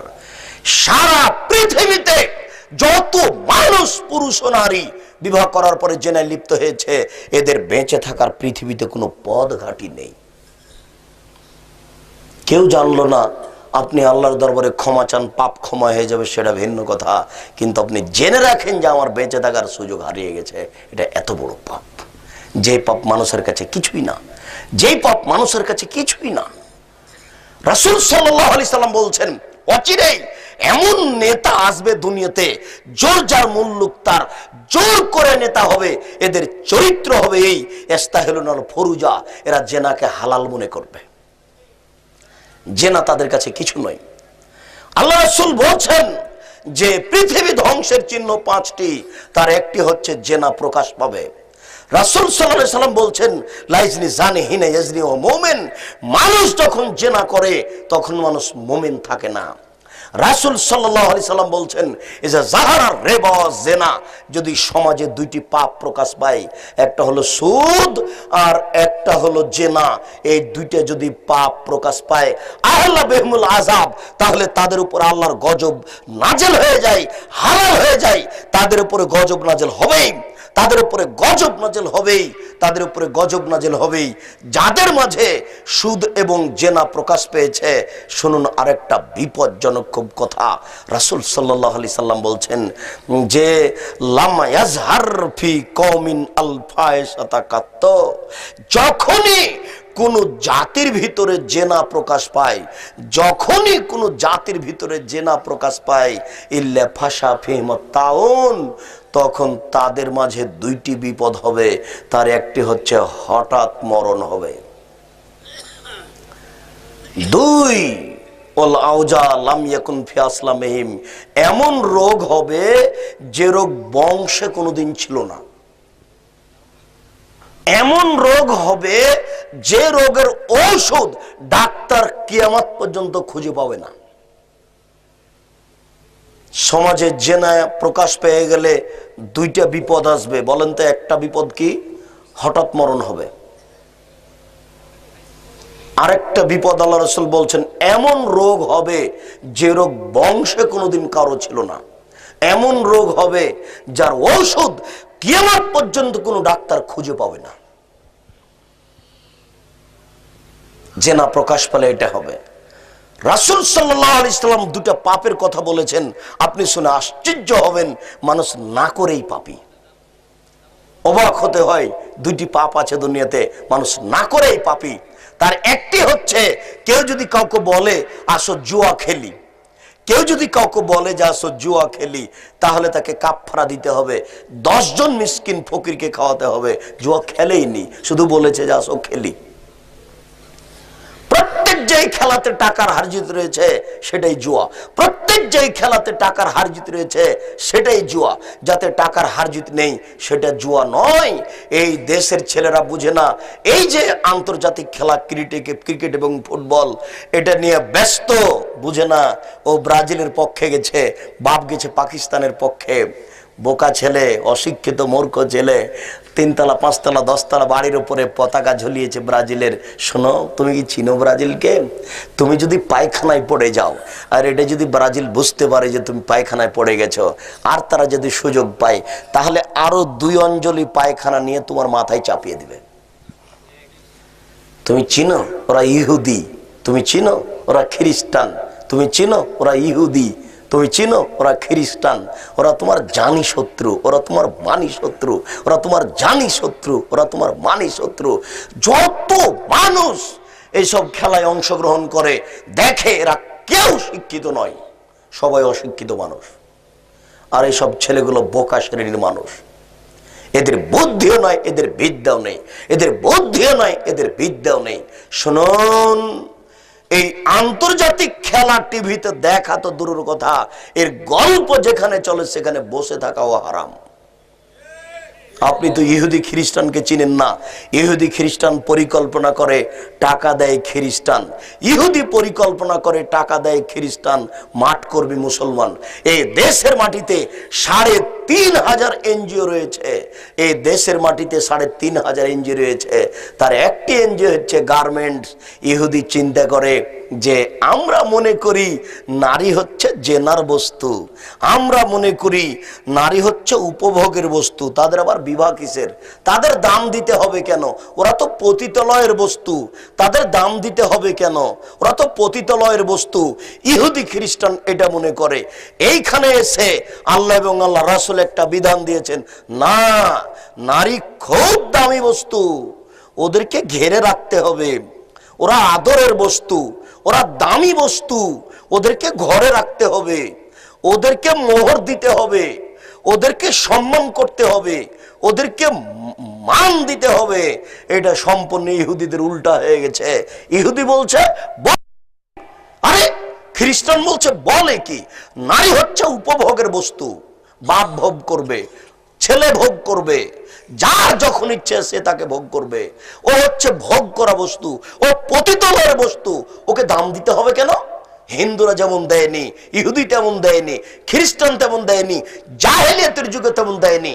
আপনি যদি এটা বিস্তারিত দেখতে চান তাহলে এখানে আমার ভাইরা আছেন, এমাম আরো যারা আছে তাদেরকে বলেন, আমি খুব একটা বুঝি না, ওই www দিয়ে জুমার খুতবা আব্দুর রাজ্জাক বিন ইউসুফ টিপে দেখুন, আপনি পাবেন নারীদের মর্যাদা অধিকার বিস্তারিত দেওয়া আছে, নারীদের মান সম্মানের কথা। তাহলে আপনি বুঝতে পারবেন ইহুদিরা কি ভাবছে। এখন ইহুদিরা দেখতে পেল মুসলমানের নারীদের আমি দাম দেওয়া দেখা, তাদেরকে আমি জেনার বস্তু না করে ছেড়ে দেব, ওই হিসাব আমাদের আছে। এই যে লক্ষ নারী এই গাজীপুরে ঢাকাতে গার্মেন্টসে থাকছে, এগুলো হলো জেনার সেন্টার। যেমন বিশ্ববিদ্যালয়, যেমন অন্য জায়গাতে। কি বলেন আপনি? 2 জন নারী ভালো থাকে এটা দেখে আপনি ভালো বলছেন? যেখানে তার মানুষদের কোনো হিসাব থাকে না, যেখানে তার বাপ ভাই থাকে না, যেখানে তার যেই সে তাকে ভোগ করতে পারে, এটা একটা হচ্ছে এনজিও। এটা ইহুদিদের পরিকল্পনা, এটা খ্রিস্টানদের টাকা। এটা হলো মাঠ করবে মুসলমান, মাঠ করবে মুসলমান। খ্রিস্টানদের ইহুদিদের পরিকল্পনা, খ্রিস্টানদের টাকা। আপনি সাবধান থাকুন, আপনি বুঝতে পারছেন না। রাসূল সাল্লাল্লাহু আলাইহি সাল্লাম বলছেন, দুনিয়াতে 2টা পাপ আছে, মানুষ না করেই পাপী। তার একটা হচ্ছে এই জুয়া খেলায় অংশগ্রহণ করা, যেই খেলাতে টাকার হার জিত নেই, শরীর চর্চা নেই, এই খেলা সর্বদা হারাম। যেই খেলাতে টাকার হার জিত নেই, শরীর চর্চা নেই, সেই খেলা সর্বদা হারাম। খেলা যখন জুয়া হলো তখন হারাম, যখন জুয়া নয় তবে শরীর চর্চা হয় তখন জায়েজ। স্কুলের ছেলেরা ফুটবল খেলতে পারে শরীর চর্চার জন্য, গ্রামের ছেলেরা গ্রামের মাথায় ফুটবল খেলতে পারে শরীর চর্চার জন্য। এটা জুয়া নয়। কেন? এতে টাকার হার জিত নেই। তবে মান লাইবা বিনারদিশির ফাকাদ ইয়াদখালা ইয়াদাহু ফি দামি খিনজির, যারা চৌসার, ছক্কা, লুডু, দাবা, পাঞ্জা, ক্যারাম বোর্ড, তাস এই ধরনের খেলায় অংশগ্রহণ করলো, সে তার হাতকে শুকুরের শোরের রক্তের মধ্যে ডুবিয়ে দিল। চৌসার, ছক্কা, লুডু, দাবা, পাঞ্জা, ক্যারাম বোর্ড, তাস, এই ধরনের যত খেলা আছে যেগুলো এমনিতেই বসে বসে সময় কাটায়, একটু কোরআন তেলাওয়াত করে না, সাংসারিক কোনো কাজ করে না, জিকির আজকার করে না, খেলায় মত্ত থাকে, শরীর চর্চা হয় না, এই খেলার নামই হচ্ছে মাল্লাই বাবিনার দেশের। কেউ যদি চৌসার, ছক্কা, লুডু, দাবা, পাঞ্জা, ক্যারাম বোর্ড, তাস এই ধরনের খেলায় অংশগ্রহণ করে, ফাদ খালা ইয়াদাহ ফি দামে খিনজির, তাহলে সে তার হাতকে শুকুরের সরে রক্তের মধ্যে ডুবিয়ে দিল। শুনুন, রাসূল সাল্লাল্লাহু আলাইহি সাল্লাম বলছেন, কোন নারী যদি সাজসজ্জা গ্রহণ করে, ঠোঁটে লিপস্টিক দিয়ে পাউডার মেখে রাস্তায় চলে, ও ব্যভিচারিণী, ও ব্যভিচারিণী, ও ব্যভিচারিণী, ও জেনা করেইনি, তবে আল্লাহ রাসূল বলছেন যে ও ব্যভিচারিণী। কেন? ও জেনার পথ খুলেছে। একজন নারী যদি সাজসজ্জা গ্রহণ করে, ঠোঁটে লিপস্টিক দিয়ে রাস্তাঘাটে ঘুরে, ও ব্যভিচারিণী, ও ব্যভিচারিণী, ও ব্যভিচারিণী। অন্যদিন আপনাকে বিস্তারিত শোনাবো, আপনি শুনে রাখেন। জাহান্নাম বলতে শুধু নারী আর নারী, জাহান্নাম বলতে শুধু নারী আর নারী, জাহান্নাম বলতে শুধু নারী আর নারী। কিছু পুরুষ আপনি দেখুন, রাসূল সাল্লাল্লাহু আলাইহি সাল্লাম বলছেন, তিন শ্রেণীর মানুষ জাহান্নামে যাবেই, তিন শ্রেণীর মানুষ জাহান্নামে যাবেই, তিন শ্রেণীর মানুষ জাহান্নামে যাবেই। তার এক শ্রেণীর মানুষ হচ্ছে মধুমেনুল খামর, যারা নিয়মিত বিড়ি, তামাক, জর্দা, সিগারেট, গুল খায়, নেশাদার দ্রব্য খায়, পান করে, তারা জাহান্নামে যাবেই। যারা বিড়ি, তামাক, জর্দা, সিগারেট, গুল, নেশাদার দ্রব্য খায়, পান করে, তারা জাহান্নামে যাবেই। তাহাজ্জুদ পড়লেও, হজ করলেও এই পথ থেকে তওবা করে আল্লাহর কাছে ফিরে আসতে হবে, তাহলে জান্নাত, সেটা ভিন্ন কথা। দুই, রাজলাতু মিনান নিসায়ে, পুরুষের বেশধারী নারী জাহান্নামে যাবেই, পুরুষের বেশধারী নারী জাহান্নামে যাবেই।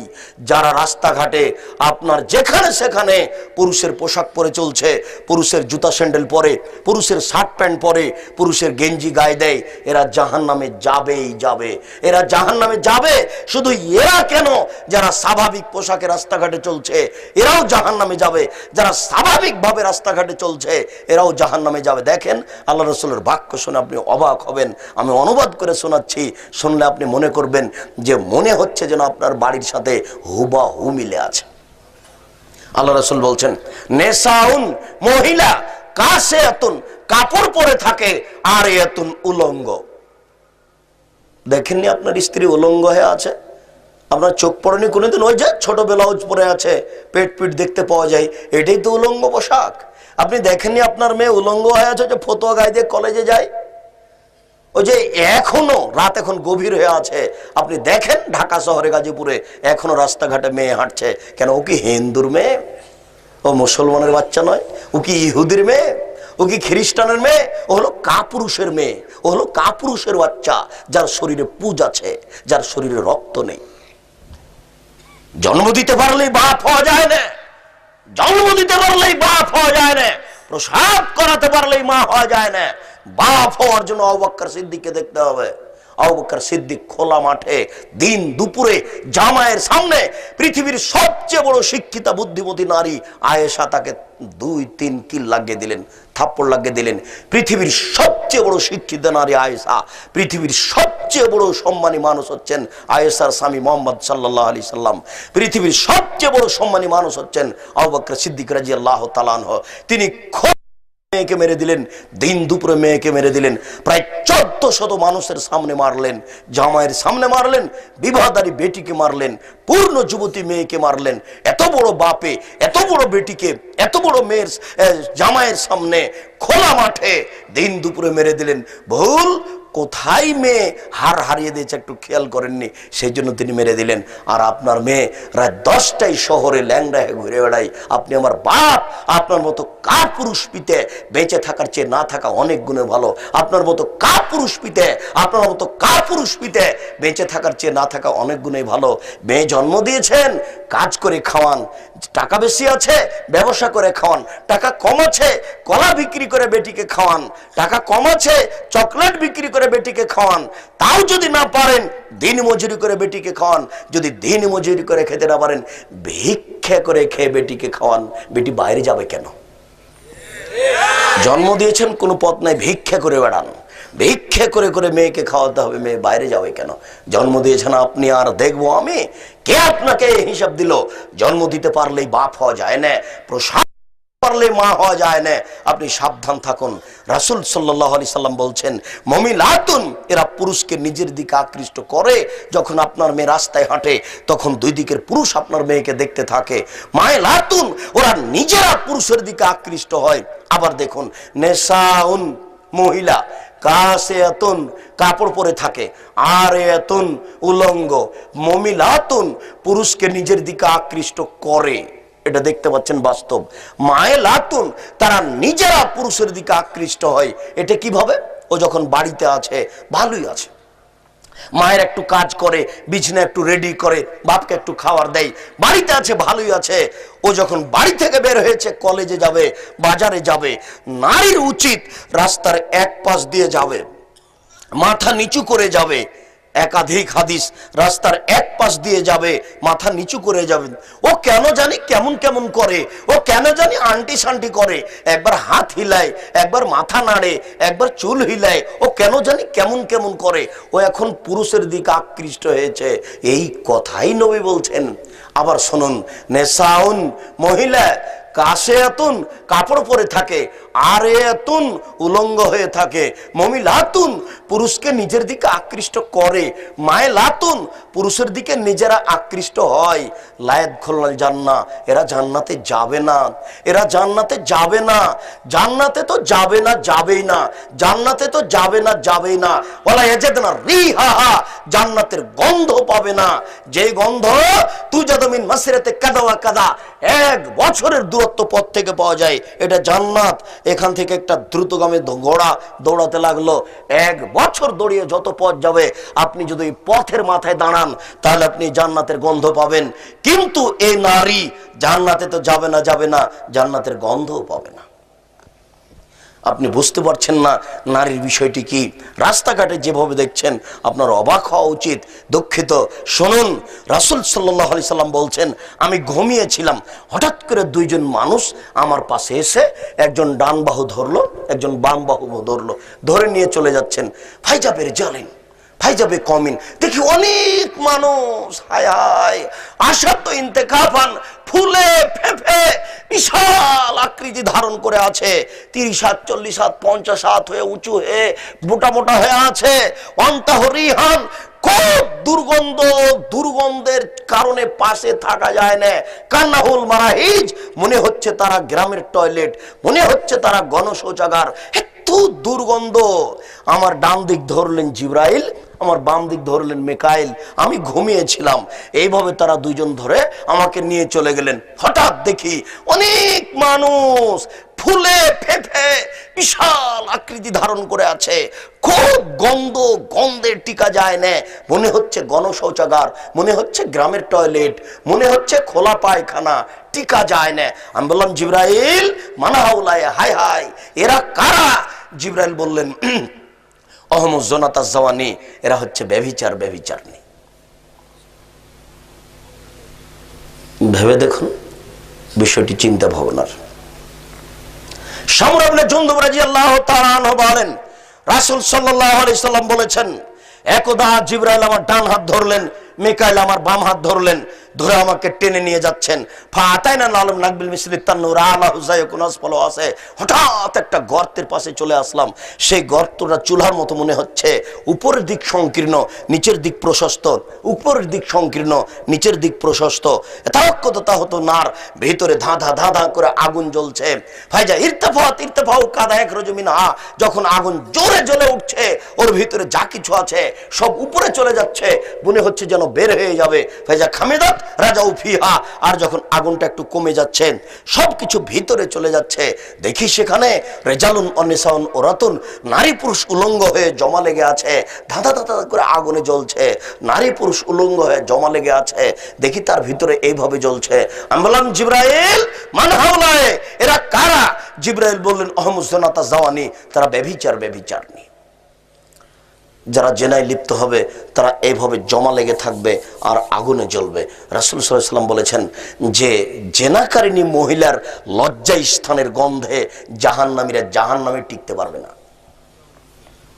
কে সব দাম দেয় কথা? রাসূল সাল্লাল্লাহু আলাইহি ওয়াসাল্লাম বলেন, ইন্নাল্লাহা ইয়াদুরু মিন খালকিহি, নিশ্চয় আল্লাহ তাআলা মানুষের নিকটে থাকেন, নিশ্চয় আল্লাহ তাআলা মানুষের নিকটে থাকেন, নিশ্চয় আল্লাহ তাআলা মানুষের নিকটে থাকেন। একফিরু মান ইস্তাগফিরু, যে ক্ষমা চাই তাকে ক্ষমা করে দেন, যে ক্ষমা চাই তাকে ক্ষমা করে দেন। ইল্লাল বাগিন বিফারজিহা, তবে যার অবৈধ সম্পর্ক আছে তাকে আল্লাহ ক্ষমা করেন না, তার দোয়া কবুল হয় না। যুবক, তোমাকে আবার হাদিস শোনাই, তোমাকে মূলত শোনাতে এসেছি, তোমাকে মূলত শোনাতে এসেছি। তুমি মনে রেখিও, তোমার বোন মনে রাখে, যেন জাতির যুবক যুবতী যেন মনে রাখে, রাসূল সাল্লাল্লাহু আলাইহি সাল্লাম বলেন, নিশ্চয় আল্লাহ মানুষের সাথে থাকেন, নিশ্চয় আল্লাহ মানুষের সাথে থাকেন, নিশ্চয় আল্লাহ মানুষের সাথে থাকেন। একফিরু মান ইস্তাগফির, যে ক্ষমা চায় তাকে আল্লাহ ক্ষমা করে দেন, যে ক্ষমা চায় আল্লাহ তাকে ক্ষমা করে দেন, যে ক্ষমা চায় আল্লাহ তাকে ক্ষমা করে দেন। ইল্লাল বাগিন বিফারজিহা, তবে যার অবৈধ সম্পর্ক আছে তাকে ক্ষমা করেন না। যুবক, তুমি ম্যাট্রিক পরীক্ষা দিয়েছো, আল্লাহর দরবারে খুব প্রার্থনা করছো, আল্লাহ আমার রেজাল্টটা যেন ভালো হয়, আল্লাহ আমার রেজাল্টটা যেন ভালো হয়, কিন্তু তোমার আরেকজন যুবতীর সাথে মোবাইলে গল্প চলে। তুমি বিশ্বাস করো, যতদিন পর্যন্ত তোমার মোবাইলে গল্প চলছে ততদিন পর্যন্ত তোমার দোয়া কবুল হবে না, তোমার পাপ ক্ষমাও হবে না। তোমার মা তাহাজ্জুদ পড়ে, বোরখা পরে চলে, তোমার বাপ যখন থাকে না তখন তোমার মা মোবাইলে আরেকজনের সাথে গল্প করে। তোমার মা যতই তাহাজ্জুদ পড়ুক, তোমার জন্য ফার্স্ট ক্লাসের জন্য, আপনার ওই জিপিএ 5-এর জন্য দোয়া করছে, তোমার মায়ের দোয়া কবুল হবে না। দোয়া কবুলের জন্য আগে এই পথ বন্ধ করতে হবে, তারপর কোন কথা। দোয়া কবুলের জন্য এই পথ বন্ধ করতে হবে, তারপর কোন কথা। রাসূল সাল্লাল্লাহু আলাইহি সাল্লাম বলছেন, আমার জীবনের সবচেয়ে বড় ভয়, আমার জীবনের সবচেয়ে বড় ভয়, আমার জীবনের সবচেয়ে বড় ভয় হচ্ছে আমার উম্মতের ব্যাপারে আজ-জিনা, অবৈধ সম্পর্ক। 2, অসাহতুল খাফিয়া, গোপন পাপ। 10 বছর পূর্বে, 20 বছর পূর্বে মোবাইলে পুরুষ নারীর সাথে এত গল্প করবে এরকম হিসাব ছিল না, কিন্তু নবী বলেছেন আমার উম্মতের গোপন পাপ। তুমি দেখো যুবক, প্রায় মোবাইলের কাজ হচ্ছে গোপনে জেনার গল্প করা, প্রায় মোবাইলের কাজ হচ্ছে গোপনে জেনার গল্প করা। প্রায় যুবকই গোসলখানায় জেনা গোপনে পাপ করে, প্রায় যুবতী গোসলখানায় গোপনে পাপ করে, প্রায় যুবকই মোবাইলে জেনার গল্প করে, প্রায় যুবকই গোপনে যুবতী জেনার গল্প করে। আল্লাহ রাসূল এই কথাই বলছেন, আমার উম্মতের উপরে আমার জীবনে বড় ভয়, তারা এটা করবে। দেখেন, রাসূল যা বলেছেন তাই বাস্তব হচ্ছে। রাসূল সাল্লাল্লাহু আলাইহি সাল্লাম বলেছেন, 3টি পাপের কারণে 3টি গজব নাজিল হয়, 3টি পাপের কারণে 3টি গজব নাজিল হয়। 1, খাসফন, ভূমিকম্প হবে। 2, মাসখন, আকার আকৃতি পরিবর্তন হবে। 3, কাজফন, সর্ব ধরনের বিপদ নেমে আসবে। এই যে 10 টাকা কেজি চাউল 40 টাকা হলো, এই যে আপনার 30 টাকা লিটার তেল 100 টাকা হলো, অবাক হতে হয়। 200 টাকা ছিল আপনার কারেন্ট বিল, 2000 টাকা হলো। মসজিদে মারামারি, মাদ্রাসায় মারামারি, কলেজ বিশ্ববিদ্যালয়ে মারামারি, যেখানে সেখানে মারামারি, সর্ব ধরনের সমস্যা নেমে আসবে 3টি পাপের কারণে। আর সমস্যা আপনি ঠেকাবেন কি করে? একজন মেয়ে মানুষ যদি মেম্বার হয় দেশে, একজন মেয়ে মানুষ যদি মেম্বার হয় দেশে, সারা দেশে গজব নাজেল হবে। একজন যদি মেয়ে মানুষ সারা বাংলাদেশে মেম্বার হয়, সারা দেশে গজব নাজেল হবে। বাংলাদেশ একটা আশ্চর্য বোকা দেশ, যার বড় জন নারী, মেজ জন নারী, সেজ জন নারী। এ দেশে কোনো পুরুষ নাই, সব কাপুরুষ। এদেরকে মাটির নিচে থাকতে হবে, উপরে থাকার কোনো সুযোগ নেই। এই নারীরা দেশ চালাবে আর দেশে শান্তি হবে, এটা ভাবাই যায় না। নারী নেতৃত্ব হারাম, নারী নেতৃত্ব হারাম। একজন মেয়ে মানুষ মেম্বার হলে সারা দেশে গজব নাজেল হবে। বাংলাদেশে গজব নাজেল হচ্ছে, বাংলাদেশে গজব নাজেল হচ্ছে, বাংলাদেশে গজব নাজেল হচ্ছে। আপনি তাহাজ্জুদ দিয়ে ঠেকাবেন? এটা হতে পারে না। পথ বন্ধ করতে হবে, তারপরে কোনো কথা। শুনুন, 3টি পাপের কারণে 3টি গজব নাজেল হয়। 1, এই যে সারেবুল খুমরা, যখন মানুষ নেশাদার দ্রব্য পান করবে, বিড়ি, তামাক, জর্দা, সিগারেট, গুল খাবে, তখনই এই বিপদ নেমে আসবে। 2, জাহারাতুল কায়নাত, মেয়েরা যেদিন নাচবে, আশ্চর্য, প্রত্যেকটা প্রায় মোবাইলে মেয়ে নাচে, প্রায় দোকানে মেয়ে নাচে। এটা গাজীপুর, এটা ঢাকা শহর। গ্রামে একটা বাড়ি আছে, 5 তলা, 30টা রুম আছে, প্রায় 30টা রুমে ল্যাংটা মেয়ে নাচে। এটা ঢাকা শহর, 30 তলা বাড়ি, 150টা রুম আছে, প্রায় রুমে ল্যাংটা মেয়ে নাচে। আল্লাহ রাসূল এই কথা বলছেন যে 2 নম্বর পাপ, মেয়ে যখন নাচবে, 3 অজারাবুল মাজিব, যখন বাদ্যযন্ত্র প্রকাশ পাবে, প্রায় মোবাইলে বাদ্যযন্ত্র, প্রায় দোকানে বাদ্যযন্ত্র, প্রায় ঘরে বাদ্যযন্ত্র, আপনি অবাক হবেন। দেখেন আল্লাহ রাসূলের কথা একবারে হুবাহু মিল আছে। 3টি পাপের কারণে 3টি গজব নাজিল হয়। দেখি আপনার মনে থাকবে কিনা, বাড়ি যাবেন আর বলবেন আল্লাহ রাসূল বলেছেন 3টি পাপের কারণে 3টি গজব নাজিল হয়। দেখি গজব 3টে মনে আছে কিনা বলেন তো দেখি। 1 ভূমিকম্প,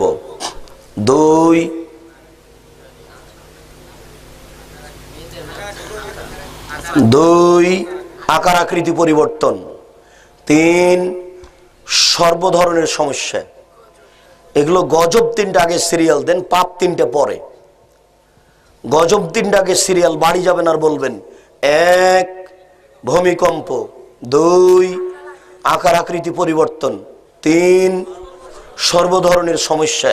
এই 3টি হলো গজব। এবার পাপ। 1 নেশাদার দ্রব্য পান করা, 2 মেয়েদের নাচ গান, 3 বাদ্যযন্ত্র। মনে থাকে যেন, 1 নেশাদার দ্রব্য পান করা, 2 মেয়েদের নাচ, 3 বাদ্যযন্ত্র। 10 বছরের ছেলে রাস্তায় হাঁটছে, বাজছে তার কাছে কি না তো MP3, ওইও জানে না, তার বাপও জানে না কি জিনিস, বাজনা চলছে। অবাক হতে হবে। শুনুন সম্মানিত দিনী ভাই, বিষয়টি ভাবার জন্য অনুরোধ করে বাকি অংশ আজকের জন্য আলোচনা না করে অন্যদিন বিস্তারিত পেশ করব। আজকের সংক্ষিপ্ত এখানে শেষ করতে যাচ্ছি। আমাদের রাস্তা অনেক দূর, সময় সাপেক্ষে আমরা বিষয়ভিত্তিক আলোচনা করব। এমনি আপনি পিস টিভিতে বিস্তারিত আলোচনা দেখতে পারেন, ইন্টারনেটে অনেক বক্তব্য আছে, সেগুলি দেখতে পারেন, ক্যাসেটে দেখতে পারেন। আমরা জাতির কল্যাণ চাই। আল্লাহ, যারা আমাদের মারা গেছে তুমি তাদের কবরের শাস্তি মাফ করো। যারা আমরা অসুস্থ তাদের তুমি আরোগ্য দান করো। আমরা যারা বেঁচে আছি তুমি তাদেরকে তোমার রাসূলের পদ্ধতি অনুযায়ী চলার তৌফিক দান করো। আজকে আমরা যে গুরুত্বপূর্ণ আলোচনা শুনলাম এগুলি মেনে চলার তৌফিক দান করো। এই দাবি, এই দাওয়া, এই দোয়া তোমার দরবারে রেখে আজকের সংক্ষিপ্ত আলোচনা এখানেই শেষ করছি। সুবহানাকা আল্লাহুম্মা ওয়া বিহামদিকা আশহাদু আল্লা ইলাহা ইল্লা আনতা আস্তাগফিরুকা ওয়া আতুবু ইলাইক। আসসালামু আলাইকুম। কতগুলো জিজ্ঞাসা। যাবো আব্দুল্লাহ বিন ফজল সাহেব চলে গেছেন, 4 ঘন্টা থেকে 11 ঘন্টা বক্তব্য দিতেন। চলে গেছেন, একটা বই লিখে গেছেন, ওটা আজও আছে। আমরা চলে যাব, বক্তব্য থেকে যাবে। মহতারাম আমিরে জামাত ডক্টর আসাদুল্লাহ গালেব আপনাদেরকে সালাম দিয়েছেন। তিনি আপনাদের কাছে দোয়া চেয়েছেন, তিনি আপনাদের জন্য দোয়া করেন। তিনি আপনাদেরকে আত্মাহারিক পত্রিকা এবং সলাতুর রাসূল পড়ার জন্য অনুরোধ করেছেন।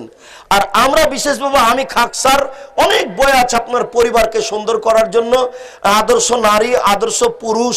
আর এই দুয়ার বইটি কত দোয়া আছে, কোথায় হাত তুলে দোয়া করতে হবে, আর তাফসির কি মিথ্যা হতে পারে, এইগুলি আজকে সাথে আছে। 50 টাকা এমনিতেই খরচ হয়ে যায়। 50 টাকা একটা বই নিয়ে যদি নিজে না পড়েন আর একজন পড়লে আপনার নেকি হবে। এখানে যদি স্টেজে নিয়ে এসে থাকে স্টেজ থেকে নেন, আর যদি না নিয়ে এসে থাকে তো পাশেই গাড়ি আছে, গাড়িতে আছে চালক আছে।